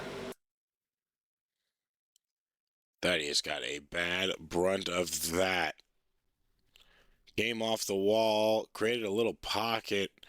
Unfortunately, was going nose first into that pocket, so the 55 collected him and kept on driving. 55 definitely has nose damage due to that. I believe that is Jim Felix, if I'm not mistaken. No, it's Corey Moore. Jim Felix also has damage. Jordan Fisher got a lot of damage there. Yeah, they kind of came in from the back and kind of got collected in there. I wonder if the 03 what might have disappeared on their screen for them, because sometimes cars can disappear or blink out for some drivers, but not everybody. And that's just unlike Fisher, in my opinion, for that. So unfortunate for the 65. Hopefully he's got a fast repair left. If not, I don't know if he's gonna make it back out. I think he should be able to. You don't see hoods up in the ARCA cars much. That goes to show you how hard that hit was. And you know, we're seeing what he's seeing. Oh, it just came out of nowhere on him. Yeah, he didn't see that good enough. And we're seeing what he's seeing as far as the hood up. So far as getting that baby back down to, yeah, he just come out of nowhere there. You know, it's tough to see. He can't see nothing trying to get that baby back down to pit road. No, tough situation to find yourself in. Fisher currently in pits now. The question is he going to be retired? It seems like he may have already had damage taken off at some point in time, because he should be out in the next few seconds if he is. I mean, he's already been in pits for about 2 minutes, so he might have actually had to tow it. He probably has too much damage to continue. A lot of meatball flags on the field now, of course. One being handed out to Jim Felix, the other going to Jordan Fisher. Then, of course, one going to Jared Smith, the other going to Ryan Phillips. And then I believe last but not least, Laird Landers also getting awarded a meatball. Of course, meatballs are just saying that your car is too unsafe to continue on the track at this point in time. So, of course, you have to go ahead and tow it back. If you can't make it to pits, you're still going to have to sit down there and take all of your damage off. If you don't have a fast repair, that is normally at the end of your night. Yeah, there's kind of two halves to a meatball flag. You know, first half is too much damage, so you can't repair it and you're done. And then the second half is required repairs. So some damage, like you said, it's unsafe to be on the track, and you are required to fix that damage before you can re-enter the track. So sometimes that can cost you quite a few minutes, quite a few laps. But the good news is, for the 65, after getting towed, he did get a repair and he's back out on track. And the 65 was doing a phenomenal job there for a long time, trying to hold that lead as long as possible. Now, of course, lost that to Christopher DeWald. Aaron Wright finally back up in the top 5, now in second. Tristan Pena in third. Chad Sterlo in fourth. Jesse Singleton rounding out your top 5. And someone we really don't see much up here right now, that's the 23 of John Marino. Yeah, shout out John Marino. He said we don't get to call his name up front all too often, so it's awesome to see him up here right next to 33. Made his way back up to the top 10, right in 6th position. So some names in the top 5, top 10 that were involved in some wrecks early. got their cars fixed, stayed patient, and they find themselves in great position right now. Now, the biggest question is, does Mr. Honeymoon have what it takes to try to get a win for himself here? You know, and you know, Stero, he's a very patient driver in that beautiful 33 Ryobi scheme. So I do expect him to make some moves though. Once he gets to the top 10, or anybody gets to the top 10, you want to stay there. So I'm guessing he's got some laps underneath those tires. He held his own last time, so let's see, and I hope he can hang up in there and get himself into the top 5 here. Pace car and back in the Veterans United Craft Brewery restart zone. We are green again. Lap 80 out of a 1:34.81 that time by. Still a lot of racing action to go. 53 laps. A full endurance race here tonight for sure. Definitely, and the questions add time to the race a little bit, so it's definitely endurance is definitely going to become a factor. And man, the 84 just dominated on the restarts, able to put multiple car legs between him and the rest of the field. You know, that's kind of what you want to do early on. You want to set the tone on that restart pace lap. Of course, the top 3, top 5 kind of disconnected from the guys in the rear at majority points in time. So, you know, you want to try to differentiate yourself, step away a little bit. Right now, we're seeing almost this entire field stay stacked up within an extent. I mean, we're already looking through 15th position. There's not much gaps until you get to at least around lap position 25, 26. Yeah, it's real tight up front, real tight for around 10th position.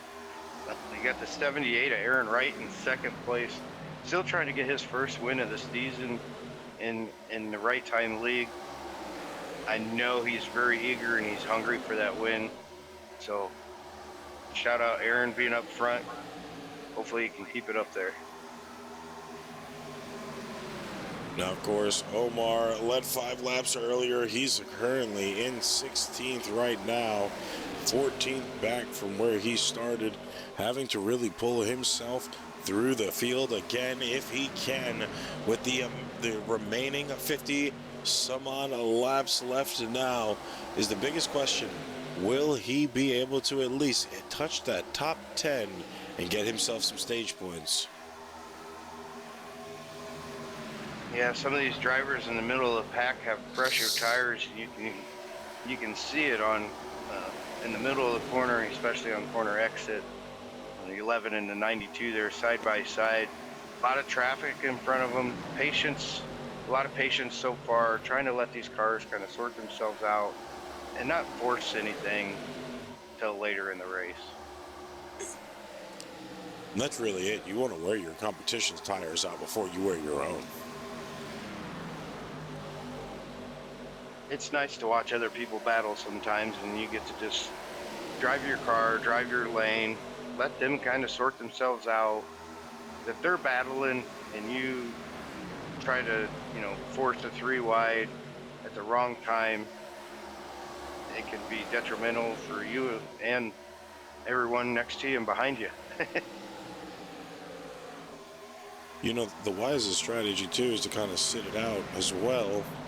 You know, you do kind of want to figure out, if you haven't been around most of your competition for the remainder of the night or the entirety of the night, you kind of want to sit back and watch what they're doing. Contact in the back of the field, 71 around.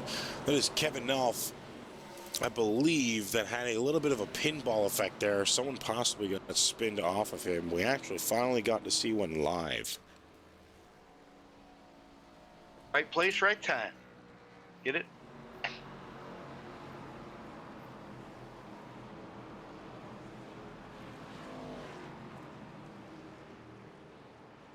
We want involved again here. Again, back half of the field.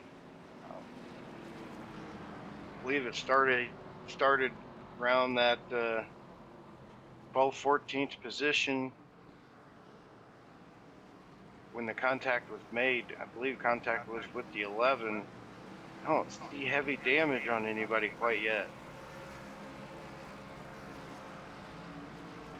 Might not be such a bad situation for some of the drivers, which actually could be good at this point in time.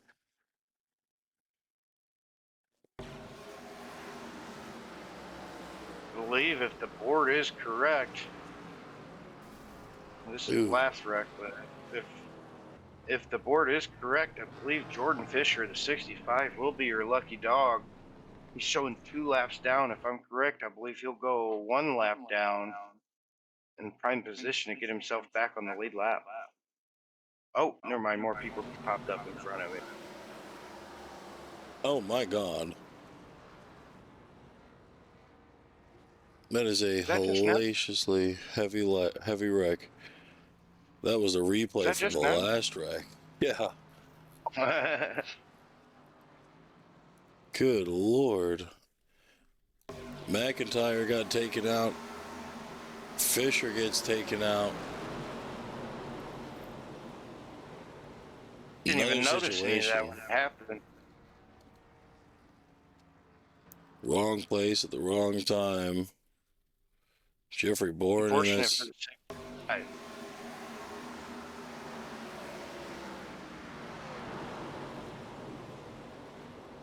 This is literally all that started with that 71 of Kevin Nolf. The little bit of a pinball effect he had. We kind of just saw it.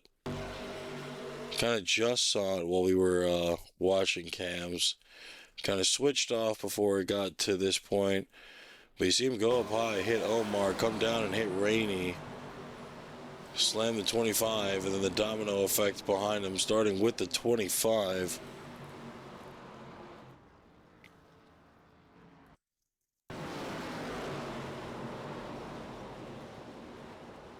And heavy hits there. And again, that's the back half of the field. When we're talking with the 65 getting back out on track, he's going to be at the back and try to get to that front half of the field and get yourself and away from the trouble.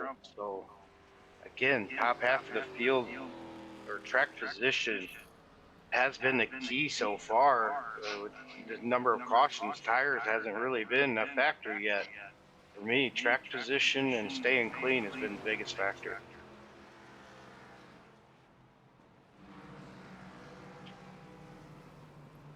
And of course, right now, under caution, Ryan Troutman gonna be in the lead. New name again on the top of the field right now. Can we get the tower to intervals so we can see who's on and off track? There we go. Beautiful. Got out graphics team.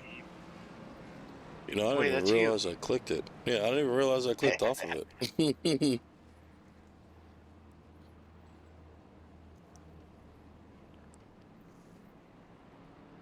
Yeah, the field's starting to dwindle, getting underneath 30 cars.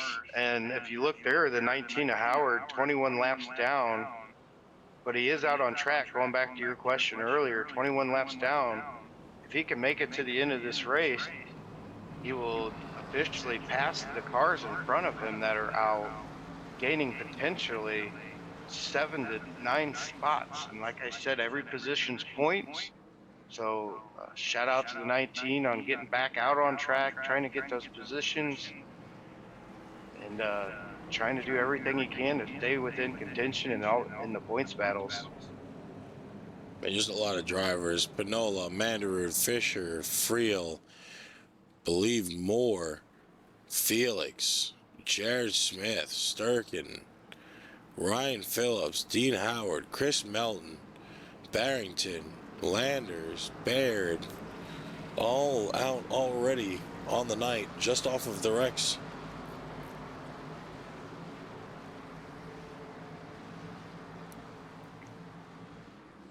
and some of our leaders have been leading the race and pitted, and they're right in the middle of that traffic there. So gotta stay clean. Yeah, it's gonna be a tough situation now to watch. Mr. Crazy Train himself in second position, back up in the top three. Omar in fourth, Corey Rainey in fifth, Holloway in sixth. So still a lot of talent up front. Troutman gets a big jump on the restart. Again, another name we don't get to call up front very often. So shout out to 75, get himself some lead laps. Doing a good job too. Now he's going to have to hold off a lot of traffic behind though, and that's going to be the biggest thing tonight now is the traffic. Already seeing Morton get around on the low side there. Nothing really going to be able to contest that. And going to have to just let him go, otherwise he's going to cause a wreck. So now Morton and Rainey, speaking of wreck, another one out on the field. They're still wrecking in the back. Omar Rodriguez involved in that one. Jeffrey Bourne, heavy damage again, 2 in a row for the 21. Unfortunate for him in the right time racing team. Omar crab walking like I've never seen before.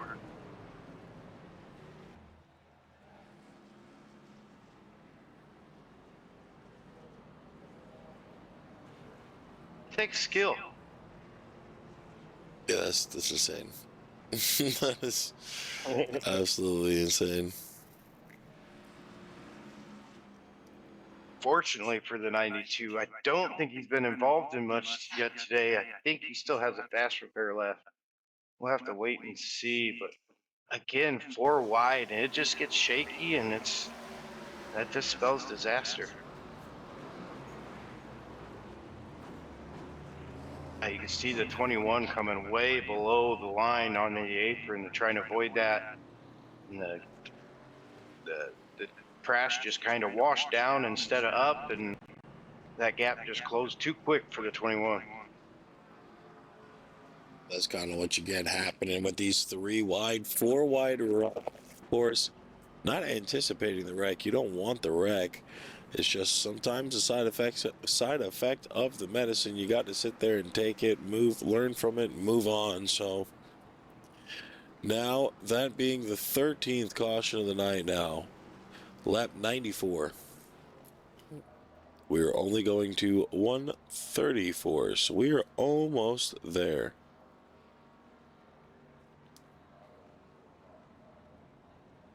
About 2/3 of the way there. So although it's been some banging and bumping so far, I do expect things to heat up even more getting down to the finals stretch of this race.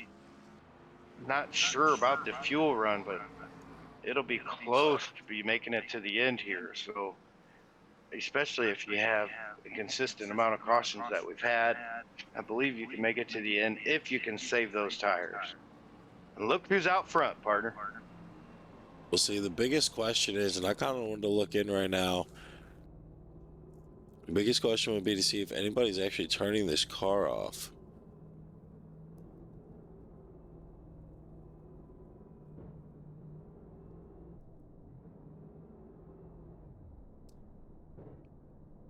So Pena letting out of the clutch, letting it cruise.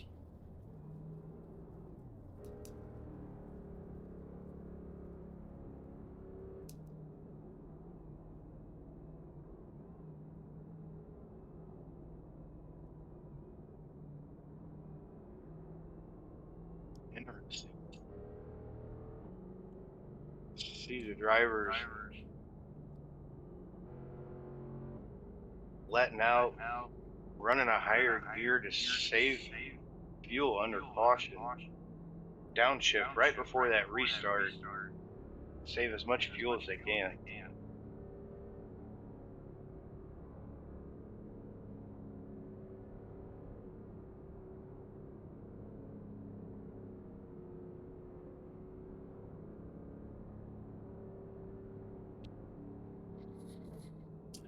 Now, all these drivers, like you said, are really trying to stay under the 25 to 3,000 mark. That'll try to save and manage your gas as much as possible right now. Rainey doing a really good job as he is in the lead, trying to negate any of that fall off tire wise, gas wise, and or strategy wise as he has had or could be having tonight. So now, having to limit it all. Rainey has only had 8 laps in the lead. We still have a lot left to go. So we're only about an hour and a half into the racing itself. And it looks like the 11 chose the outside as the lead car gets to choose inside or outside, and the rest follows suit. 75 on the inside with slow restart kind of allows the 11 and the 50 opinion to get a gap out front, see if they can't link up here or if they're going to try and battle for the position. Opinion's going to battle.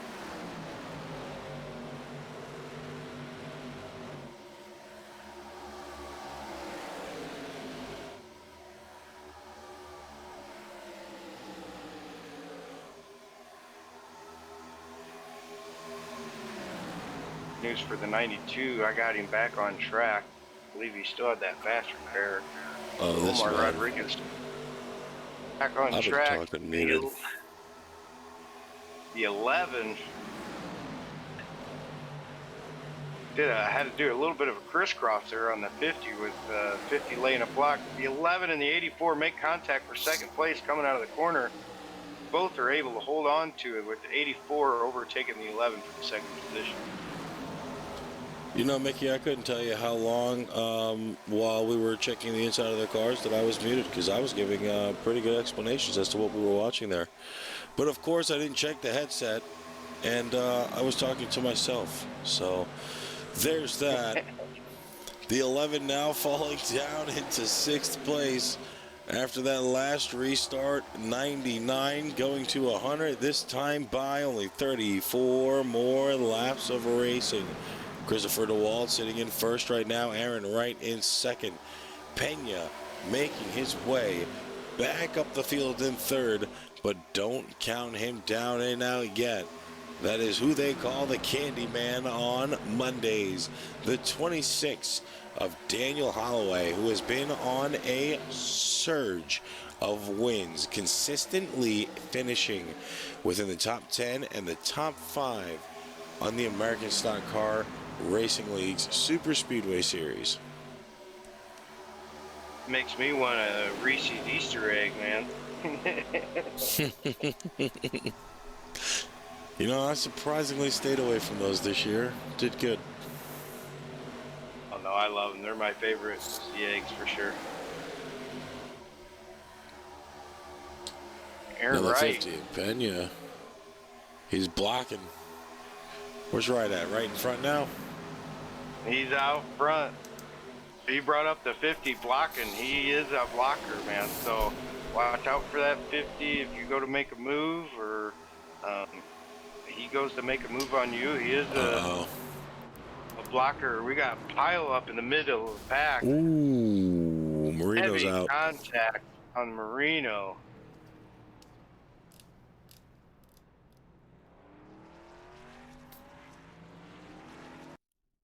Another crab walk, and I know he used his fast repair earlier, so his pit crew is gonna be busy. Initially started with the I'm assuming 00. Two big contacts for Marino. Oh no, I'm sorry, he's not the 00.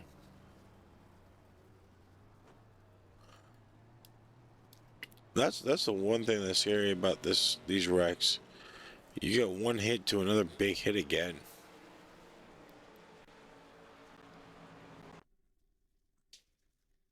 Yeah, and these wrecks, like most of them, you know, most tracks wrecks either walk up to the wall and kind of stay there.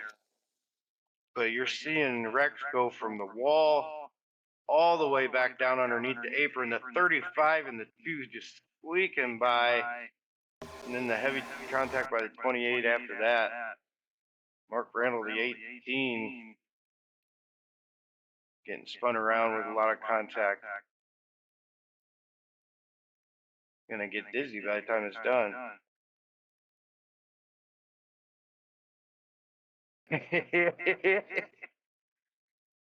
Hey, we can make that happen if you want. In car cam now. Pretty good driving, the 18 there, to keep it the wall the best he could and keeping it up on top of the track, not to make contact with anybody else. Yeah, that right there is not really a wreck you want to just slam on brakes for, especially since you're in the racing surface area. You are in the preferred line. You're on the racing surface.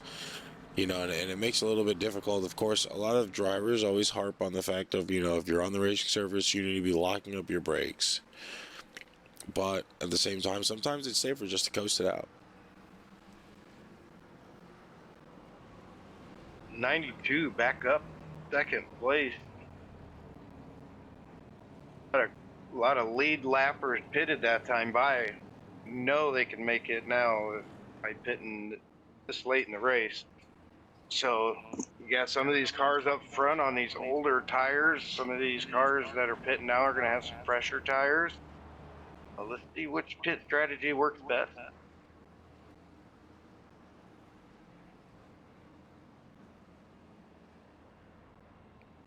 Now, of course, Morton, make sure my mic's unmuted for once. Yep, it's pushed in by my ear.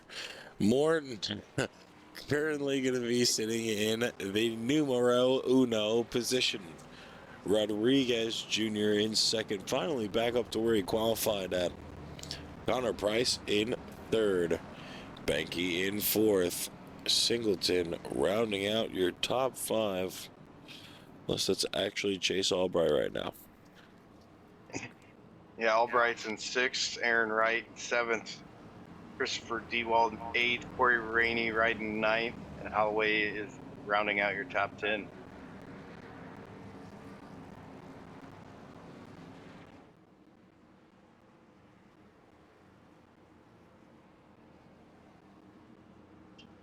That was where it starts to get enjoyable.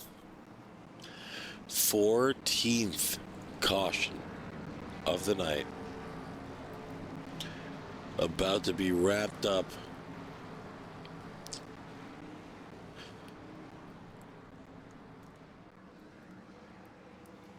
I like to say it's going to get better, but with less than 30 to go now, the top 10 are going to start making moves, start pushing the issue a little bit.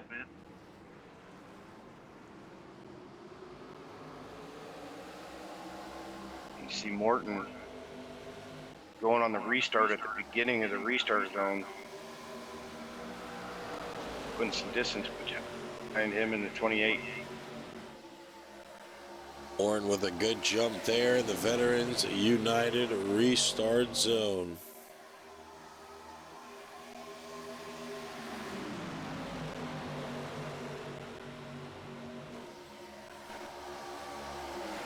Side by side for the lead. That's awesome. You can't ask for much more.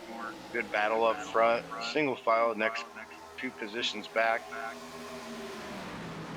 And then they go three wide for fifth. And another caution in the back. Seems like France is going to be involved in this. Aaron Wright just beelined it to the inside wall.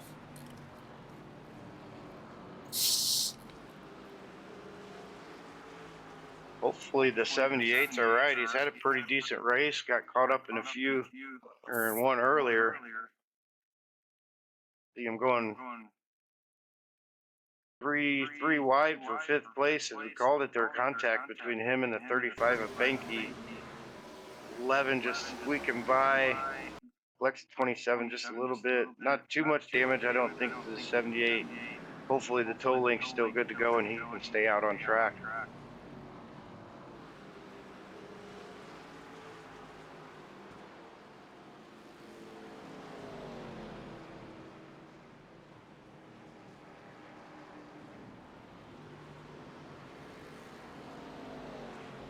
Of We'll course, get there, now, partner.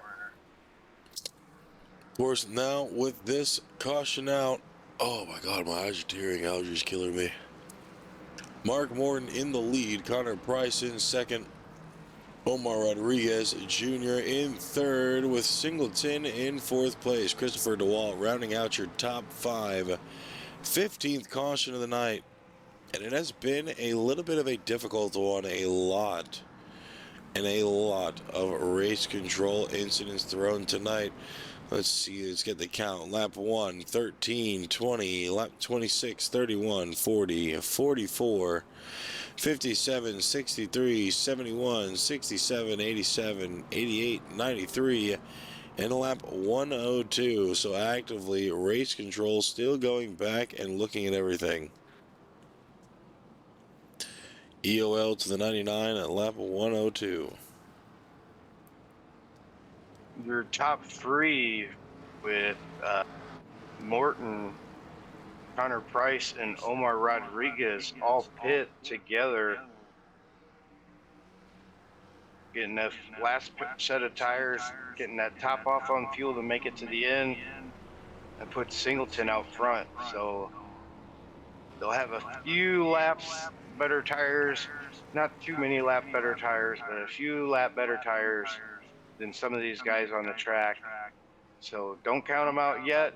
Again, let's see whose strategy pays off better now.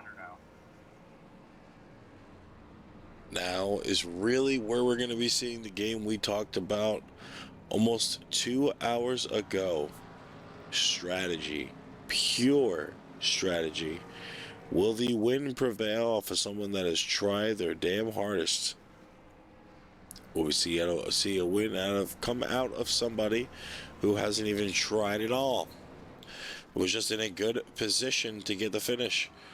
Or will we see some crazy fights last I'd say maybe the last 5 laps of this race right now? You got the 4 in fourth, you got the 11 of Corey Rainey.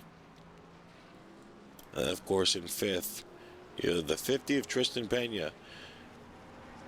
I mean, 2 guys just in your top 5 that aren't near the pole that you have to worry about. Jesse Singleton is another one. As we know, Jesse will just run away with the damn race, too. He's done it before. And will definitely do it again. Yeah, and this race, what I've enjoyed with this race is all the different changes in the top 10, like you said just a few minutes ago.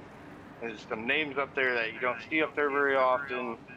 And then there's, at one point, had, probably some of the best drivers in the top 10. So a lot of shakeups up front. It's been fun to call so far with all these different names and watching, again, these rookie drivers, put themselves in position. Got a couple of them in the top 10 right now. So watching them kind of come and go. And now that we're getting closer to the end, and to see them up front, back up front again, this is really exciting. And hopefully a couple of them, or hopefully they all, can finish the race strong. Now what many are hoping could be the last restart. We are back green in the Veterans United restart zone. 26. 25, now 24 laps left at the Fisher Studios 200 here at Las Vegas.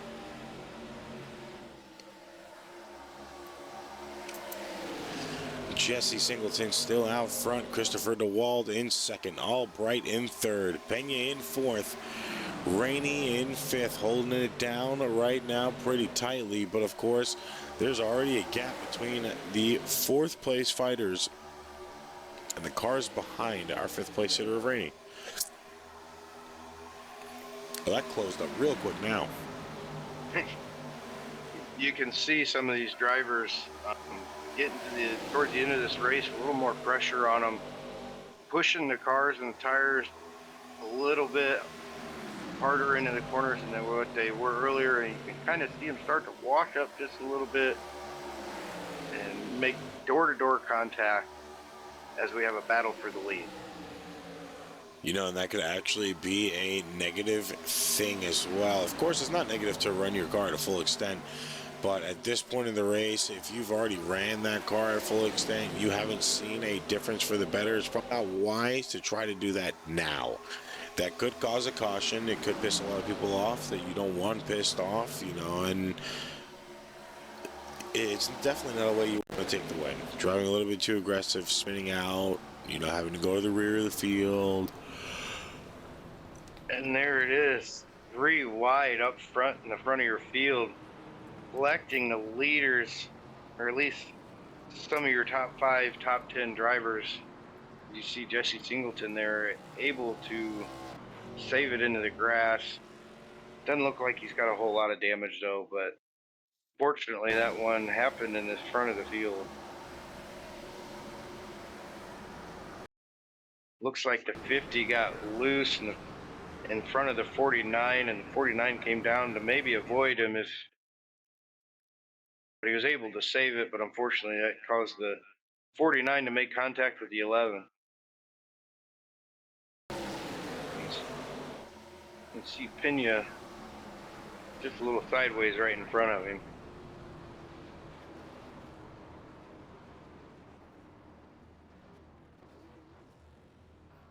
That was a very strong domino effect there for that wreck.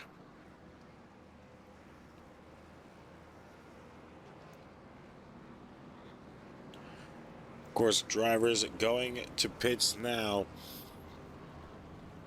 While they go to pits, we're going to hear a quick word. Well, not a quick word. You'll hear some music while you look at one of our partners' ads. We'll be right back in a second.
Caution out now.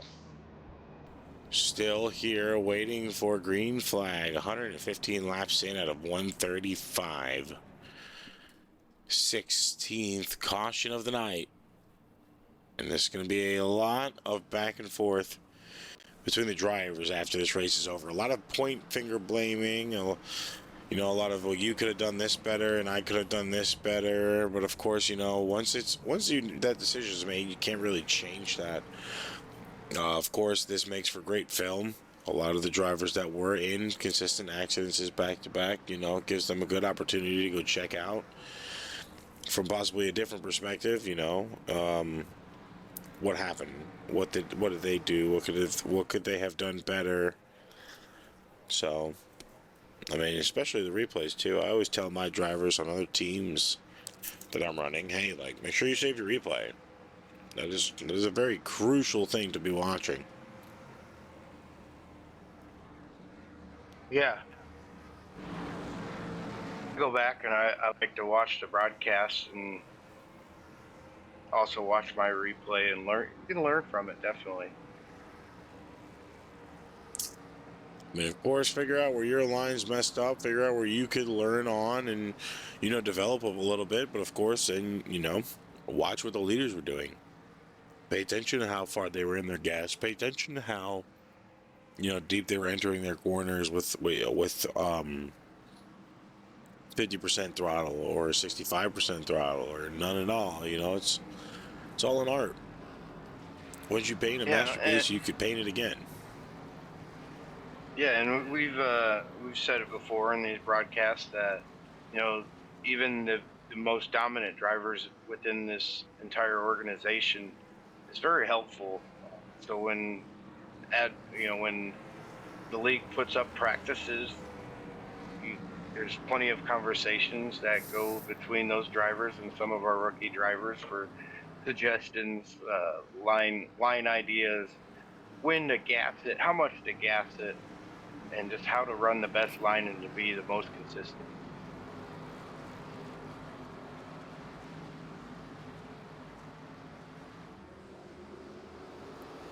Now back green, hopefully last time here tonight. Christopher DeWald with the green flag out. The Veterans United restart zone for the Fisher Studios 200 with about 17 laps left to go. And looking at the top 10, very possible we have a first-time winner this season. I believe Pena up there has won a race. Morton is up there, he's won a race, and also Connor Price. So the rest of the field, I believe, is still looking for their first win in the ARCA series. And you got Blake Sherrill in the 33 and 8th place, trying to get a good finish for him. DJ Norris and Hodgins up there in 3rd and 4th. So some fresh names in the top 10 coming down to the closing laps of this race. Now, of course, not many drivers really remaining after a lot of the carnage up here.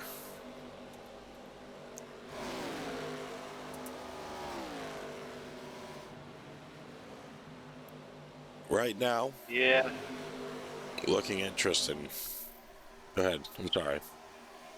No, you're good. I'm just going to say, yeah, that can happen in these beginner-friendly leagues. But what's cool about the right time league overall is, prove yourself in the ARCA league and get your ratings up and your respect among the other drivers within the league, and then you get to move up the trucks and get some better racing out of there and more competitive sometimes, or most of the time. So ARCA's a fun place to start. I really enjoyed starting there and gaining respect from the drivers before moving up. So I expect quite a few of these drivers to make that same move next season.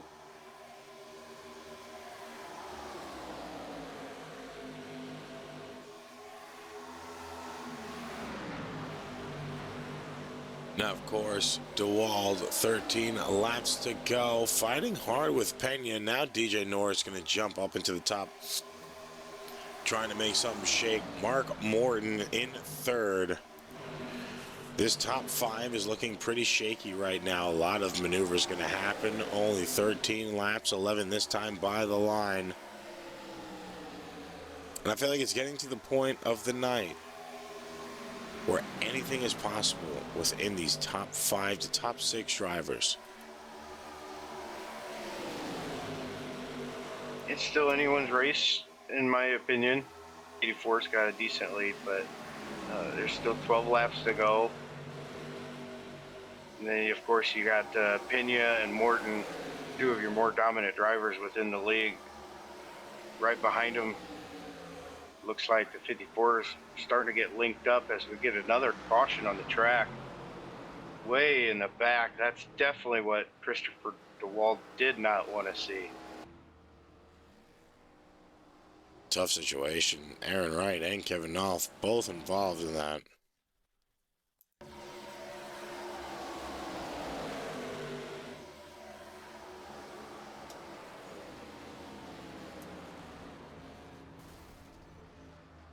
Four wide bites another one. See, but Aaron didn't get too much damage off of that either, though. I think the 28 just squeezed by. 71 missing a bumper. Good news is for these guys is it's late enough in the race. You're still going to get yourself a top 20.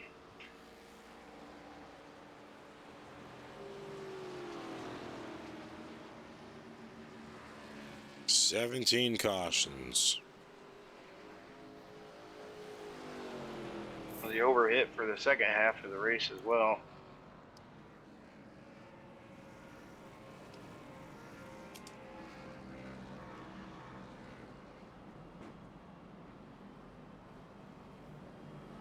It's unfortunate for the 78 team. Had a pretty decent car, I thought, especially earlier in the race. Was riding up front, even believe might have even led a lap or at least battled for the lead. So tough break for the 78 team.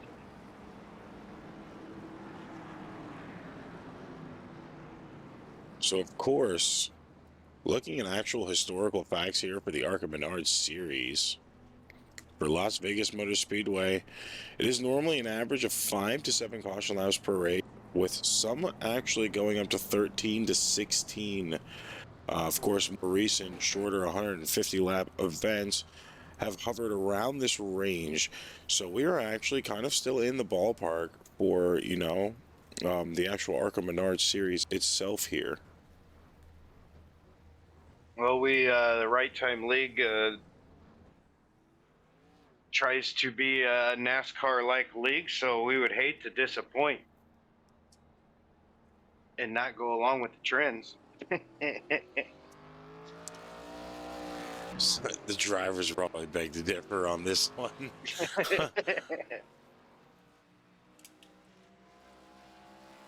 Hopefully, when our fans tune in tomorrow, we can, put on a pretty good show for them and do it all over again.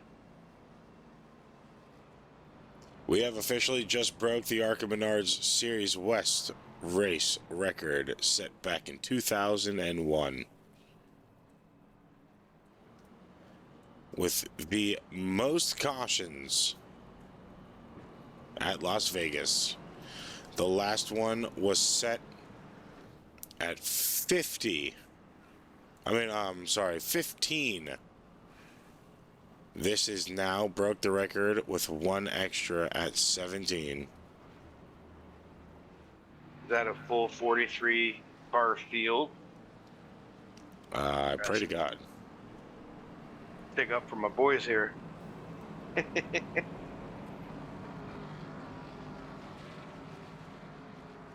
71 still have a fast repair? That I have no idea about. Not a singular clue. I don't think he's been in any wrecks tonight. I mean, he had a little bit of a pinball earlier, but he didn't do anything to kind of kill himself on the track to really need to use a fast repair. So, I mean, yeah, thinking back, he might actually still have an original fast repair.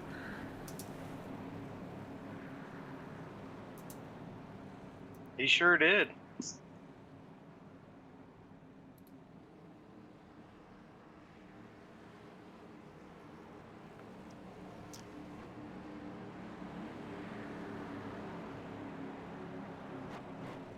Now, trying to make the magic happen is Christopher DeWald in the lead. Tristan Pena in second.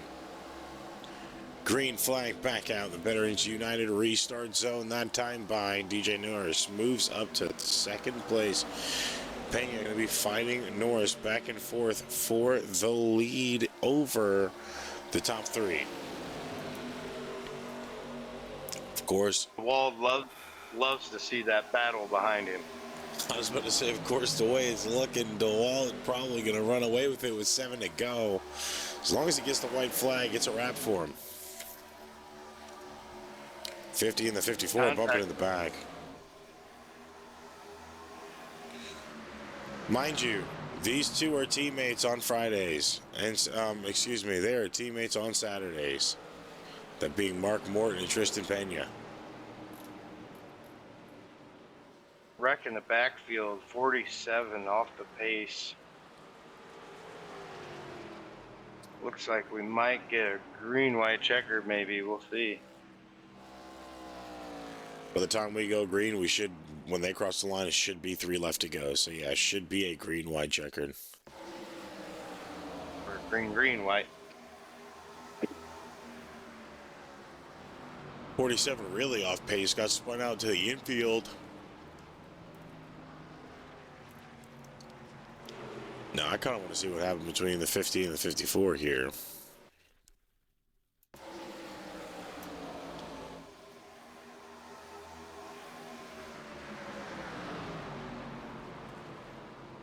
can see them side by side. Morton running that middle line. Pena pinning it down on the bottom.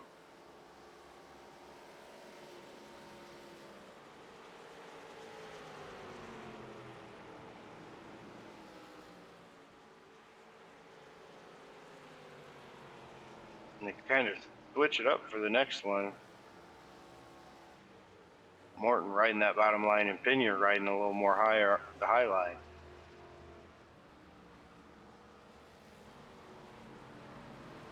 I really didn't see anything worth a bump in there. It might have been before that. They were side by side, and I believe it was, Pena had to kind of go down on the apron. They both saved it to keep that third and fourth position.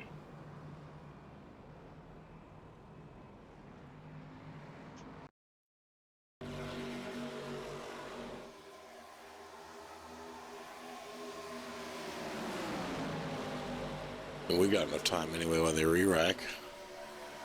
This might be it right here. Yeah, Mark kind of ran out of room on the wall. Yeah, I agree. And then rubbing doors to save it. Fortunately enough, they were able to save it.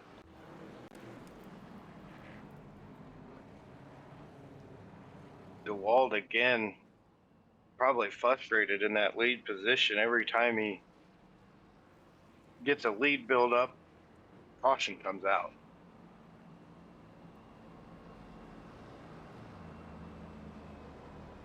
Can't be too mad though, because every time he gets to that lead position and the caution comes out, it's killing laps that he doesn't have to do under green, which gets him closer to a victory. That's an excellent point, partner. He's not burning up them tires with these caution laps, so it's, I guess it's a glass half full. Oh, if that was me right now, yeah, I'd be pretty happy. I'd be pretty happy.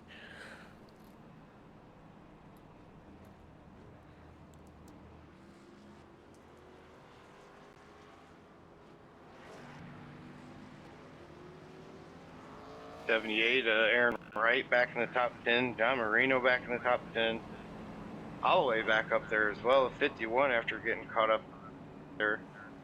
And Shiro in 6th place, looking for, I believe, a second top 5 finish of the season.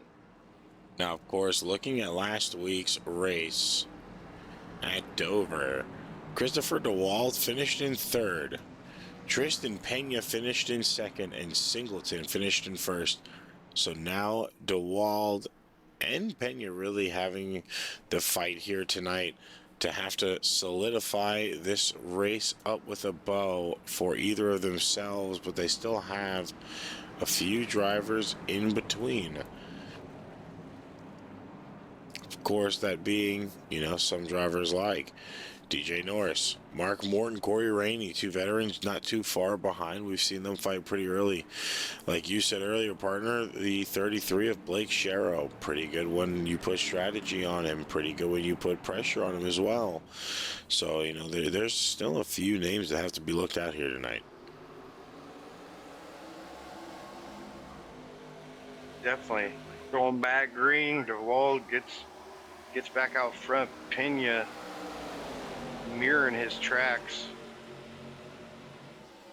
DJ Norris forces down the inside again, working in DeWald's favor.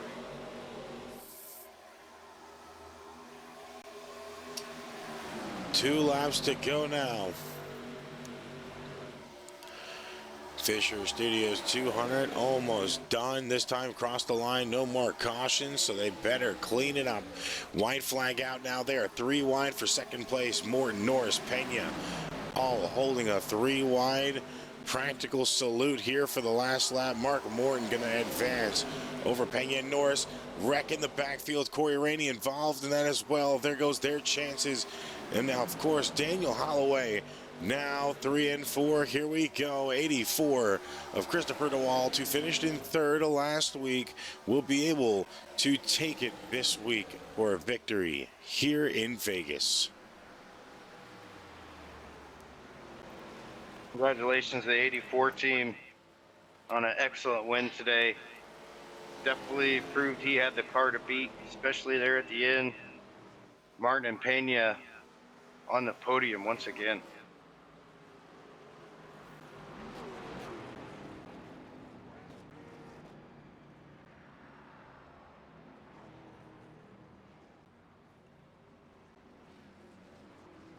We'll get a chance, we'll go back and check out that white flag wreck. Unfortunate for some of them drivers going for their first or second top 10s, getting caught up there.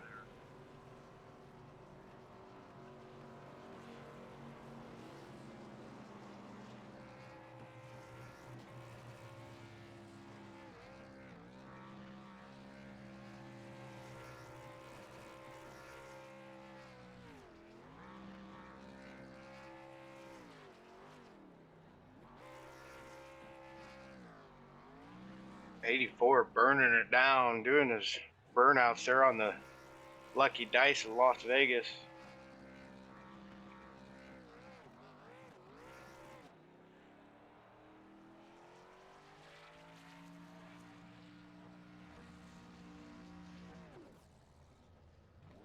Full crowd stuck it out for this night race. Fisher Studios 200. He's still burning it down.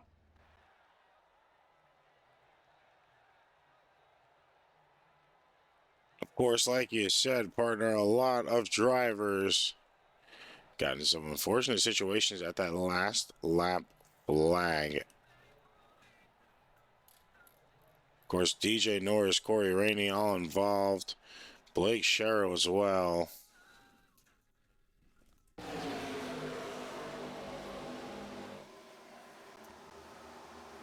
It's the wreck that started it all.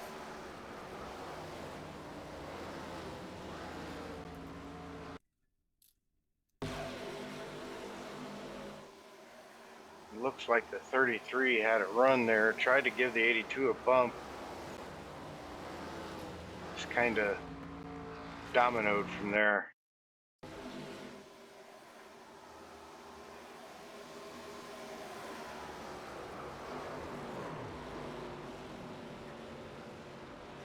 Well, partner, I was waiting for the end of the race so I could toot our horns for our 2 drivers finishing in the top 10. They didn't get I don't think they were going to get the top 3 that we had originally picked them for, but both of them looking for a top 10 finish there. I was ready to start tooting our own horn. It would have been great too. They were very close to it. Just unfortunate at that last lap. It's an unfortunate situation that happens. Drivers just can't hold their lines clean and finish where they're at. They have to try to fight for that last few little positions, and you know that throws a wrench in everybody's plans. And you could also piss a lot of people off doing that too. So, of course, now figuring that out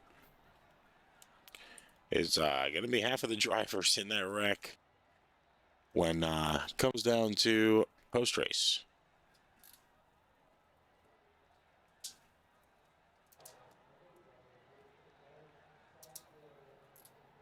Of course, Christopher DeWald, Mark Morton, and Tristan Pena finishing top 3. So we'll get interviews from all 3 of those drivers if they are willing. And it seems like we already have Tristan sitting around hanging out. So let's go ahead and pull him in here. Hello? Hello, Tristan. Sounds like it's been a long night. No, I wouldn't say a long night. I mean, the cautions, yeah, cautions kind of made it a little bit longer. Yeah, I mean, you've definitely got to be tired of, it's about 2 hours even for the finish of the race. But of course, 17 cautions to sit through, a lot of slow pace laps. Of course, near the end of the race, how was it for you? The more pacing that you added on. It really wasn't too bad. After the caution, I can't remember which one, but when the 78 got turned, I got into the wall and I had wheel damage, so my car really wasn't as driving as well as I wanted it to be. There was no way I was gonna win that race, I'm gonna be honest, with how my car was. It really wasn't damaged aero-wise, just the wheel was pushed into the fender, so I mean, it just drove a little bit funny, but I mean, overall, I'm very surprised how well it actually drove. I'm super happy that my pseudo teammate got the win. Definitely made sure to help him out there, especially after Dover last week, after I kind of screwed him. But I'm glad I was able to help him out this time and get him the win. Yeah. So last lap just took the white flag. You and Mark Morton are the 54 side by side. You guys have both been pretty predominantly up front. Um, the fact that it was Mark Morton on your outside, did that give you a little more motivation to try and take that position and go get that second place finish? I was just really trying to help Christopher win. I mean, second would have been nice, but I don't think I had the car. Mark was absolutely flying there at the end. I think one more lap. I don't know if he probably could have had him. Mark was really pushing, and hats off to him. He drove from like 15th or so just to get back to the front there at the very end. So I mean, he did a great job. I mean, everyone in the front overall did a great job there at the end. I guess, overall top three kept it clean. I don't know about the rest of the people behind us there on the back stretch. That was pretty chaotic. I'm glad I didn't get barely clipped by that, because my luck, most of the time, I would have been gotten just ever so slightly clipped by netcode and get spun out. But the iRacing gods were on my side today, and I was able to come out of there clean. Excuse me. So of course, it being a night race, we probably, well, I know we were in the booth. We didn't pay attention to that at all. We expected day race, day practice. Did the night race, you feel like, kind of change up a lot of things? It open, or, unlock that third line for y'all to really run if you chose to, or just change the racing itself. I think, to be honest with you, there are two lines that were good, and I didn't really use the third line all too much. I tried to stay out of it, especially because like the older tires really didn't help there. Um, but the two lines there, were really good the whole race. Just had to make sure that you don't get driven around up on the top on the outside. Excuse me. Uh, it was definitely a hectic race. It felt like you were all racing, dashing, I guess. There at the end. But I mean, I think just what can solve this is just a little bit of patience, including on my end. I made a pretty impatient move there halfway through the race. It cost me and it put me to the back. So I mean, live and learn. I was able to get a top three out of it. So I mean, I'm pretty happy overall. And I'd say if there were less cautions, it definitely would have been a great race, because there was a lot of great racing, a lot of multi-groove running, and all that. Kind of leads me into my question. So in the ARCA League, you get the fast repair. Do you pick the fast repair, or do you add that into your strategy before the race? And if you do, what? Like, what? How do you? What's your thoughts on using the fast repair early or trying to save it and, you know, fixing the damage first, or if you can before you have to use that fast repair. I think saving that fast repair to the end until you need it is extremely important. Either if it's on the first lap or like this or like 10 laps to go. I mean, if you save that and you get in a wreck and you get damaged and you're able to use that to fix your car completely, then it's super key to helping you get into a better point spot wise. I don't know about winning, but I made a bonehead move and I forgot to uncheck it whenever I went into the pits. I think the last time I went in and I didn't have it, so I wasn't able to fix my car. Now, of course, before we let you go and enjoy the rest of your night, any shout outs you'd like to give to anybody? My mom and dad for letting me do this at 10 o'clock. And shout out to my pseudo teammate Christopher, and congratulations on the win. Well, of course, another week, another interview, another dominant run for you at the end of the race. Top three again. Kind of mirroring last week for you now, as you got second place at Dover, and then a week before that was your win at IRP. So congrats to you, man. Starting to get consistent on these top three finishes. Thank you, I really appreciate it. I appreciate you guys putting this on.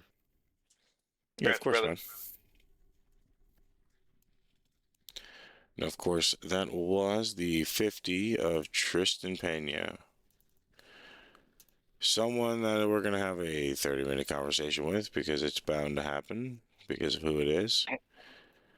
It's Mr. Military himself.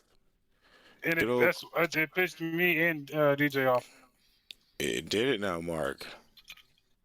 Oh shit, my Surprise. bad. That was my crap. Sorry guys. Double surprise. So, I need to start going in there and giving you guys like a warning. I need like a bell or something to ring in there. So you started at the rear of the field because you gained 42 positions on the night. You literally fought, and I would say fought tooth and nail to get your way back up to the front. How did you feel like the track was here tonight, especially with the lights out?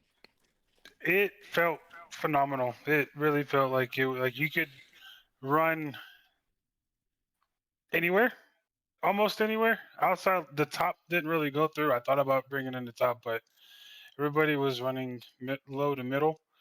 I mean, the track just felt it perfect, perfect racing conditions. It sucked that we had 600 cautions, but I mean the the way the track felt really good.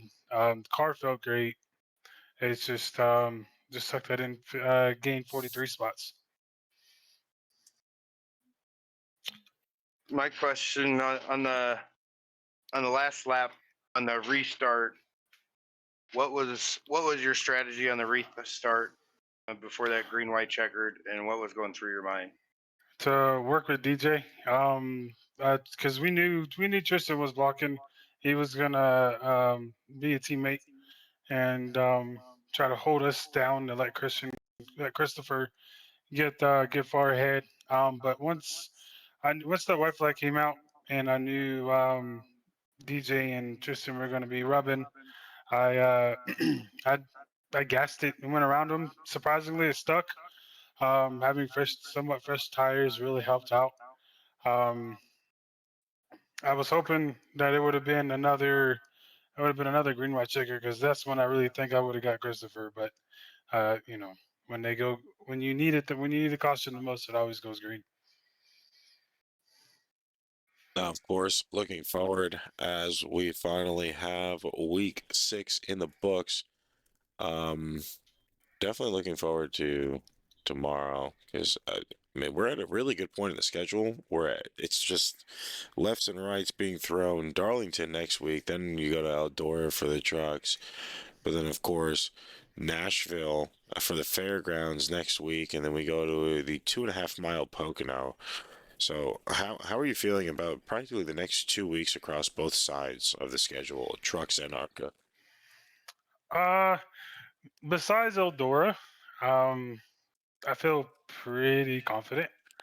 I just don't know. I mean, anything can happen in any given race. I mean, if like tonight, I ran for a qualifying lap, hit the wall, lost it, didn't my lap didn't count, so I tried to brake before crossing the finish line, crossed the finish line, so started rear D. So I mean, like, and then I got into a wreck, and as long as favor fortunes me, I feel like I have a good chance of competing for the win. But with everybody in here, especially with 44 cars, anything can happen tomorrow. I am eagerly looking forward to it. We put a lot of practice in with DCR, and we have a long run car. Excuse me, truck. So if it stays green, which I mean for being top tier and trucks, I mean I have faith in everybody that we will go green tomorrow, and it'll be interesting to see how well everybody can run their trucks and save their tires as well as being competitive. Um, Pocono, love me. Well, I say I love me some Pocono, but I'm always terrible at it, unless I get lucky with some good pit strategies like we did last year in Neris. Um, yeah, like I said, it really just depends on the moment, the strategy, and how everything plays out throughout the races. You kind of touched on a little bit talking about practice without giving away too many secrets. What kind of preparation do you do to help you be consistent week in and week out? I do a little. That's one thing I'm pretty sure you guys know this. I wouldn't necessarily say secrets because, as Tyler knows in theirs, running the outside line was kind of my idea at restrictor plates, and then when everybody kind of figured it out, or when I told one person, everybody else figured it out. Um, I'm If you just kind of do what feels good in the short run, what feels good in the long run. Does the long run feel good in the short run? Does the short run feel good in the long run? Um, Try and get that extra little oomph, I guess you would say, going down pit road entry. Just that way you get that little bit of speed without speeding, without this penalty. Um, and then if none of that fails, you just kind of put a setup in and kind of wing it.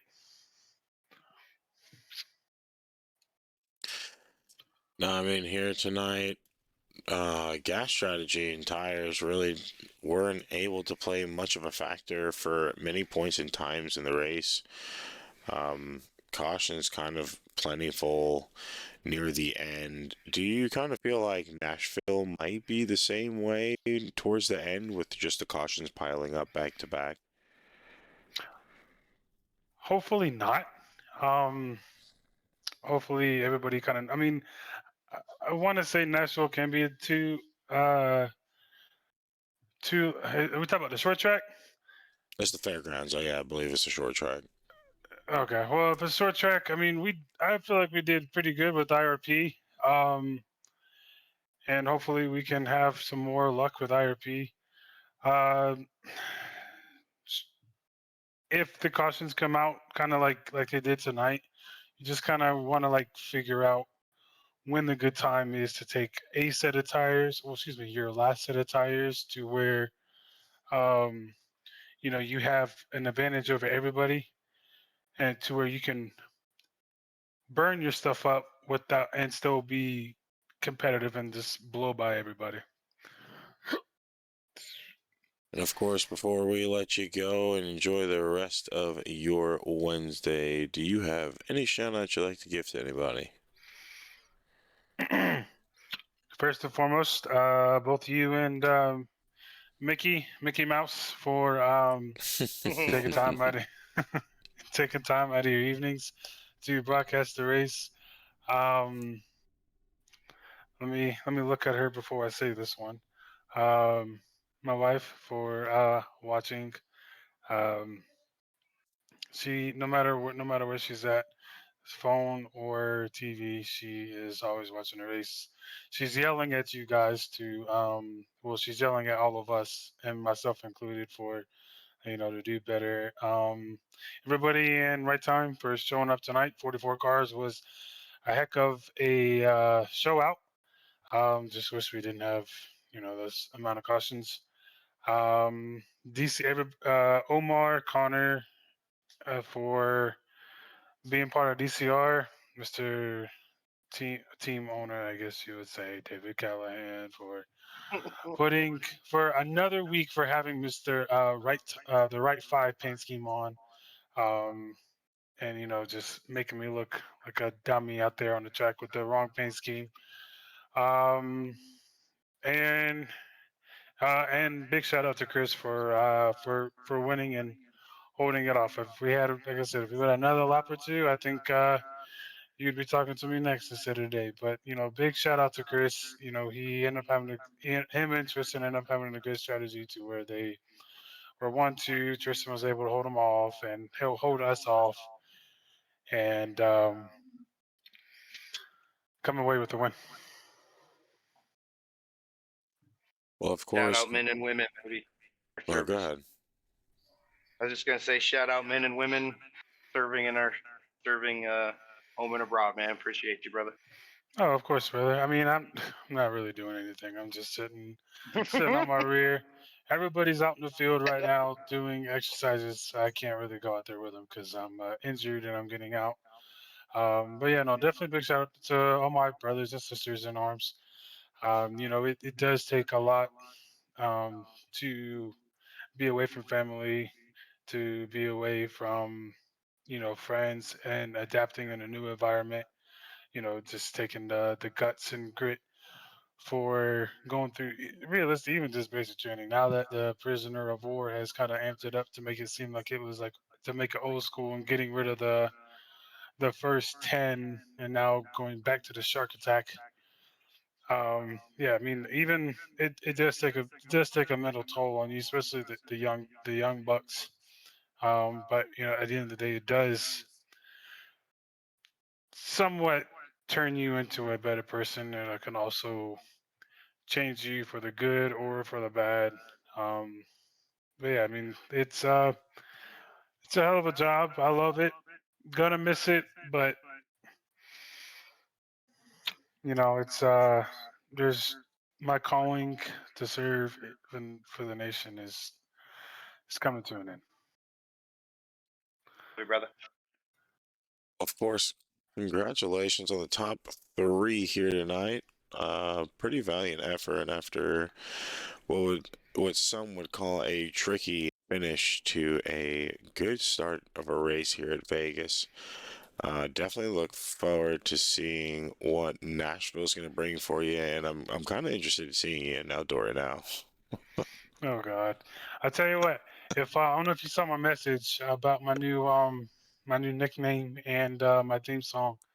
Um, it's a pretty catchy song. It's a little Viking song. I kind of got interested into it for watching Vikings on Netflix with my wife. But yeah, so if I do win, that's hopefully what if you'd be so kind to call the it's called Druger. The song is called The Call of Druger. So my name would be The Druger. This guy, He's changing it up mid-season. Didn't even wait till the playoffs. Mid-season. I mean, we could. Keeping you on your toes, Ty. Yeah, I Nah, got to. keep me on my toes because I'm gonna keep messing up and calling you Crazy Train. Well, I'll tell you And what. he When knows playoff it. comes, I'll give you another one. Well, every 6 weeks we'll change it up. Oh my God. I want a playoff beard. Oh, hey, if I'm out of the military by then, I got you. If not, I got you all next season. I'm gonna need a six-pack from Veterans United if this keeps up. Good Lord. All right, you guys. You have a good night. Have a blessed night as well. You too, man.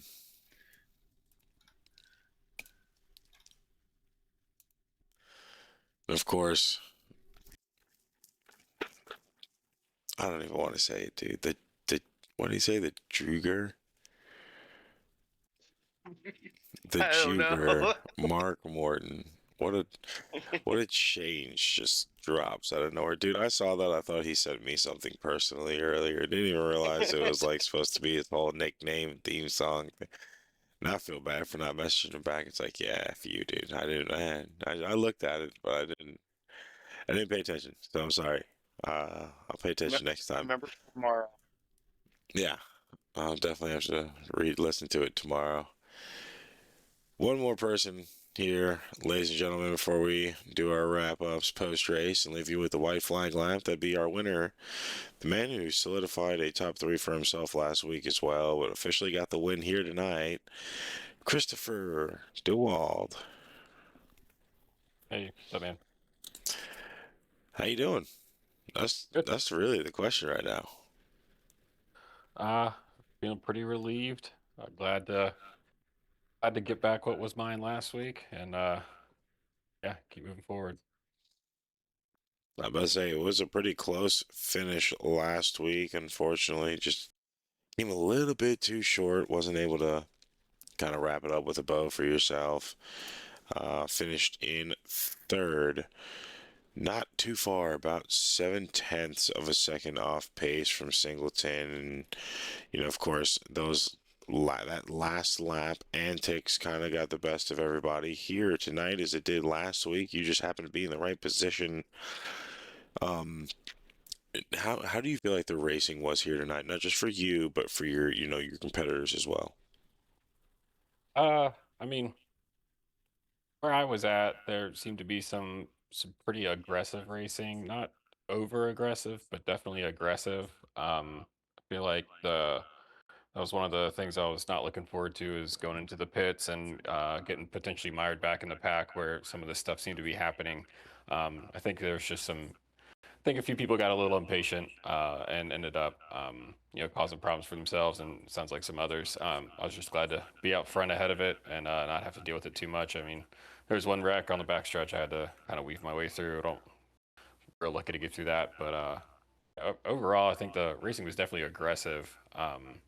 Good racing, but um, yeah, I think that one word to sum it up: be aggressive. Halfway through the race, when you could kind of see the trend of the race and with the extra cautions, how did your strategy change halfway through the race, if it changed at all? And what was your tire and pit strategy coming to the end? So I was so I looked up um we could do about 27 laps um per set of tires. So when it got to like lap 25, 26, we had a caution. I was like, well, we could go in now, stay on schedule, or keep it going. Talking with the team, Right Time Motorsports, talking with them, and most of the time we were like, well, we still got some fuel to go, so we can just kind of stretch it a little longer. So by about the second pit stop, went in, took the tires, and was like, all right, I've got two. We'll see what happens here. We're looking just about lap 80 when we pitted for the second time. So it's like, all right, we got about 55, 60 laps left to go. Hopefully we can, if we get a few more cautions, we'll be able to come in a little bit closer to set ourselves up to be good on fuel, even with some green white checkers, which obviously we had. So once we got to that point, and we had a few good run there for, I don't know, about like 8, 10 laps. Once we got another caution, it was like, all right, hopefully we get one more, then we can pit, we'll be good to go. And it ended up working out that way. So ended up leaving one set of tires in the pits. Probably could have used a little fresh rubber when with Mark and those guys starting to climb towards the top or the front at the end of the race, but we were able to prevail at the end. Now, of course, a hectic schedule still at some points in times. Like I said, I feel like this gets to the enjoyable part of the schedule where there's just so much of a difference back to back to back. Of course, now next week going to Nashville Fairgrounds and then a 2.5 mile track at Pocono. And then rounding that off at week 9 to 10 with Richmond and Dega. How are you, feeling about the rest of the season for yourself now that you've kind of got your win out of the way? I'm just gonna try to keep stacking top fives. That's, I mean, I came in today with just like, hey, if I can get a top five, move up in points a little bit, that'd be great. Once I realized I did have at least some sort of a shot at the win, with kind of running up in the top 3 to 5, I was like, okay, well, if I can go ahead and snag that win, at least kind of set myself up for the rest of the season. Nashville will be interesting. I've never ran Nashville, so I'll have to go put some time there and see what I can do. Looking forward to Pocono, Richmond, and then Texas. I know some people don't like Texas, but I really like Texas, so I'll be looking forward to that one. Talladega's crapshoot. Try to stay out of trouble, but we'll see what happens there. So looking forward to the rest of the season. Hopefully things will kind of, hopefully some guys will settle down and we can get through the rest of this season without having a ton of cautions. But I think it'll be a good rest of the season. Getting just like I said, stacking some top fives, trying to stay competitive and move myself up in the points and see how high I can get. Bit of a rivalry kind of developing between Right Time and DCR in the Arca League. One, what's it mean to uh, get a finish in front of the Mark Morton with DCR, and how do you see the rivalry playing out in those races we just talked about? I'm hoping with DCR guys usually race relatively clean. Mark's been a really good, clean racer every time I've been around him. He's been very respectful, and then also, just talking to him outside of the track's been good. So I'm hoping with the rest of the season that while there's a little bit of a rivalry trying to, stack wins for right time and come out on top of DCR.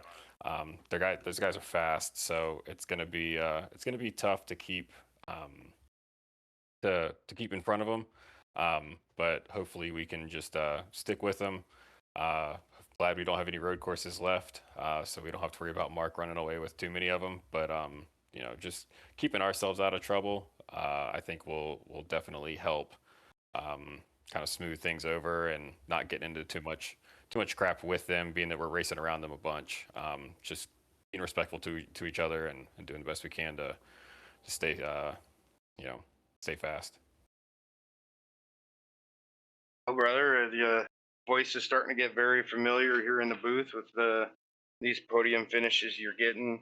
Is there anybody you'd like to shout out before we let you go? Just Right Time Motorsports team. I appreciate them. Let me race with them. Being my first year. Glad to get the team a win. I know that was something we talked about in the beginning of the year. Is we got to get at least a couple wins this year.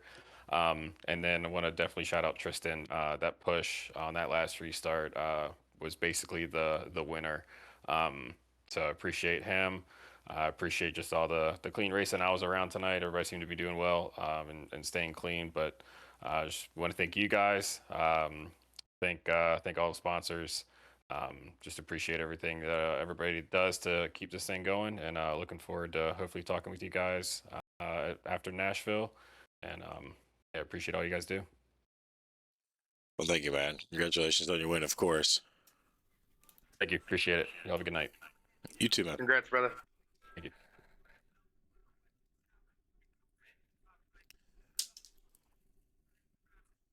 Well, Mickey, another successful night. Yeah, not too bad up here, brother. Appreciate the opportunity. It's a lot of fun. Glad that we could make this a permanent position. So I look forward to seeing everybody next week. Of course, here the unofficial official results at this point in time. Christopher DeWald taking the win away here tonight. Mark Morton finishing in second. Pena in third, Singleton in fourth, and Marino in the top 5.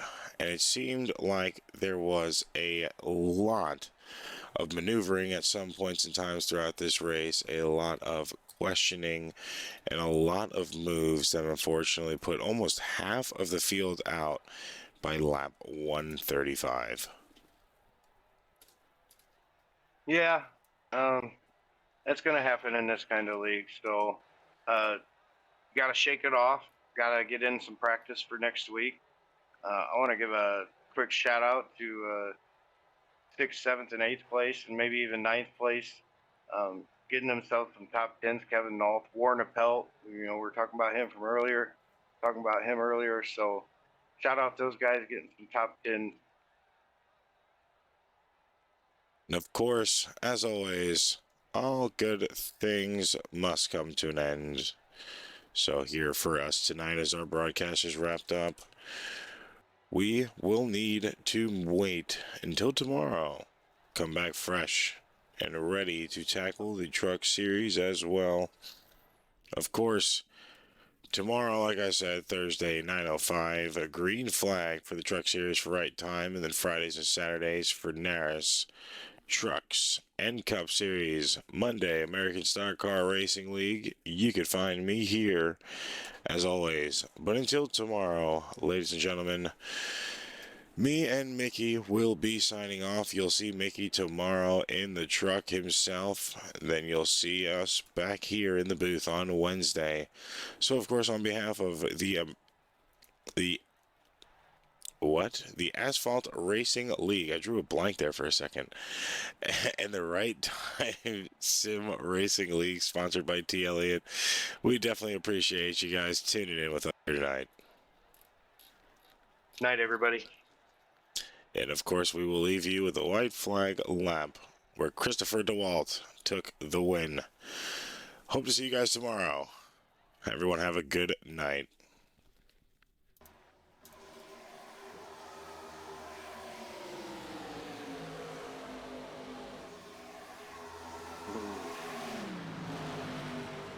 That wasn't too bad for us. We made it boring, but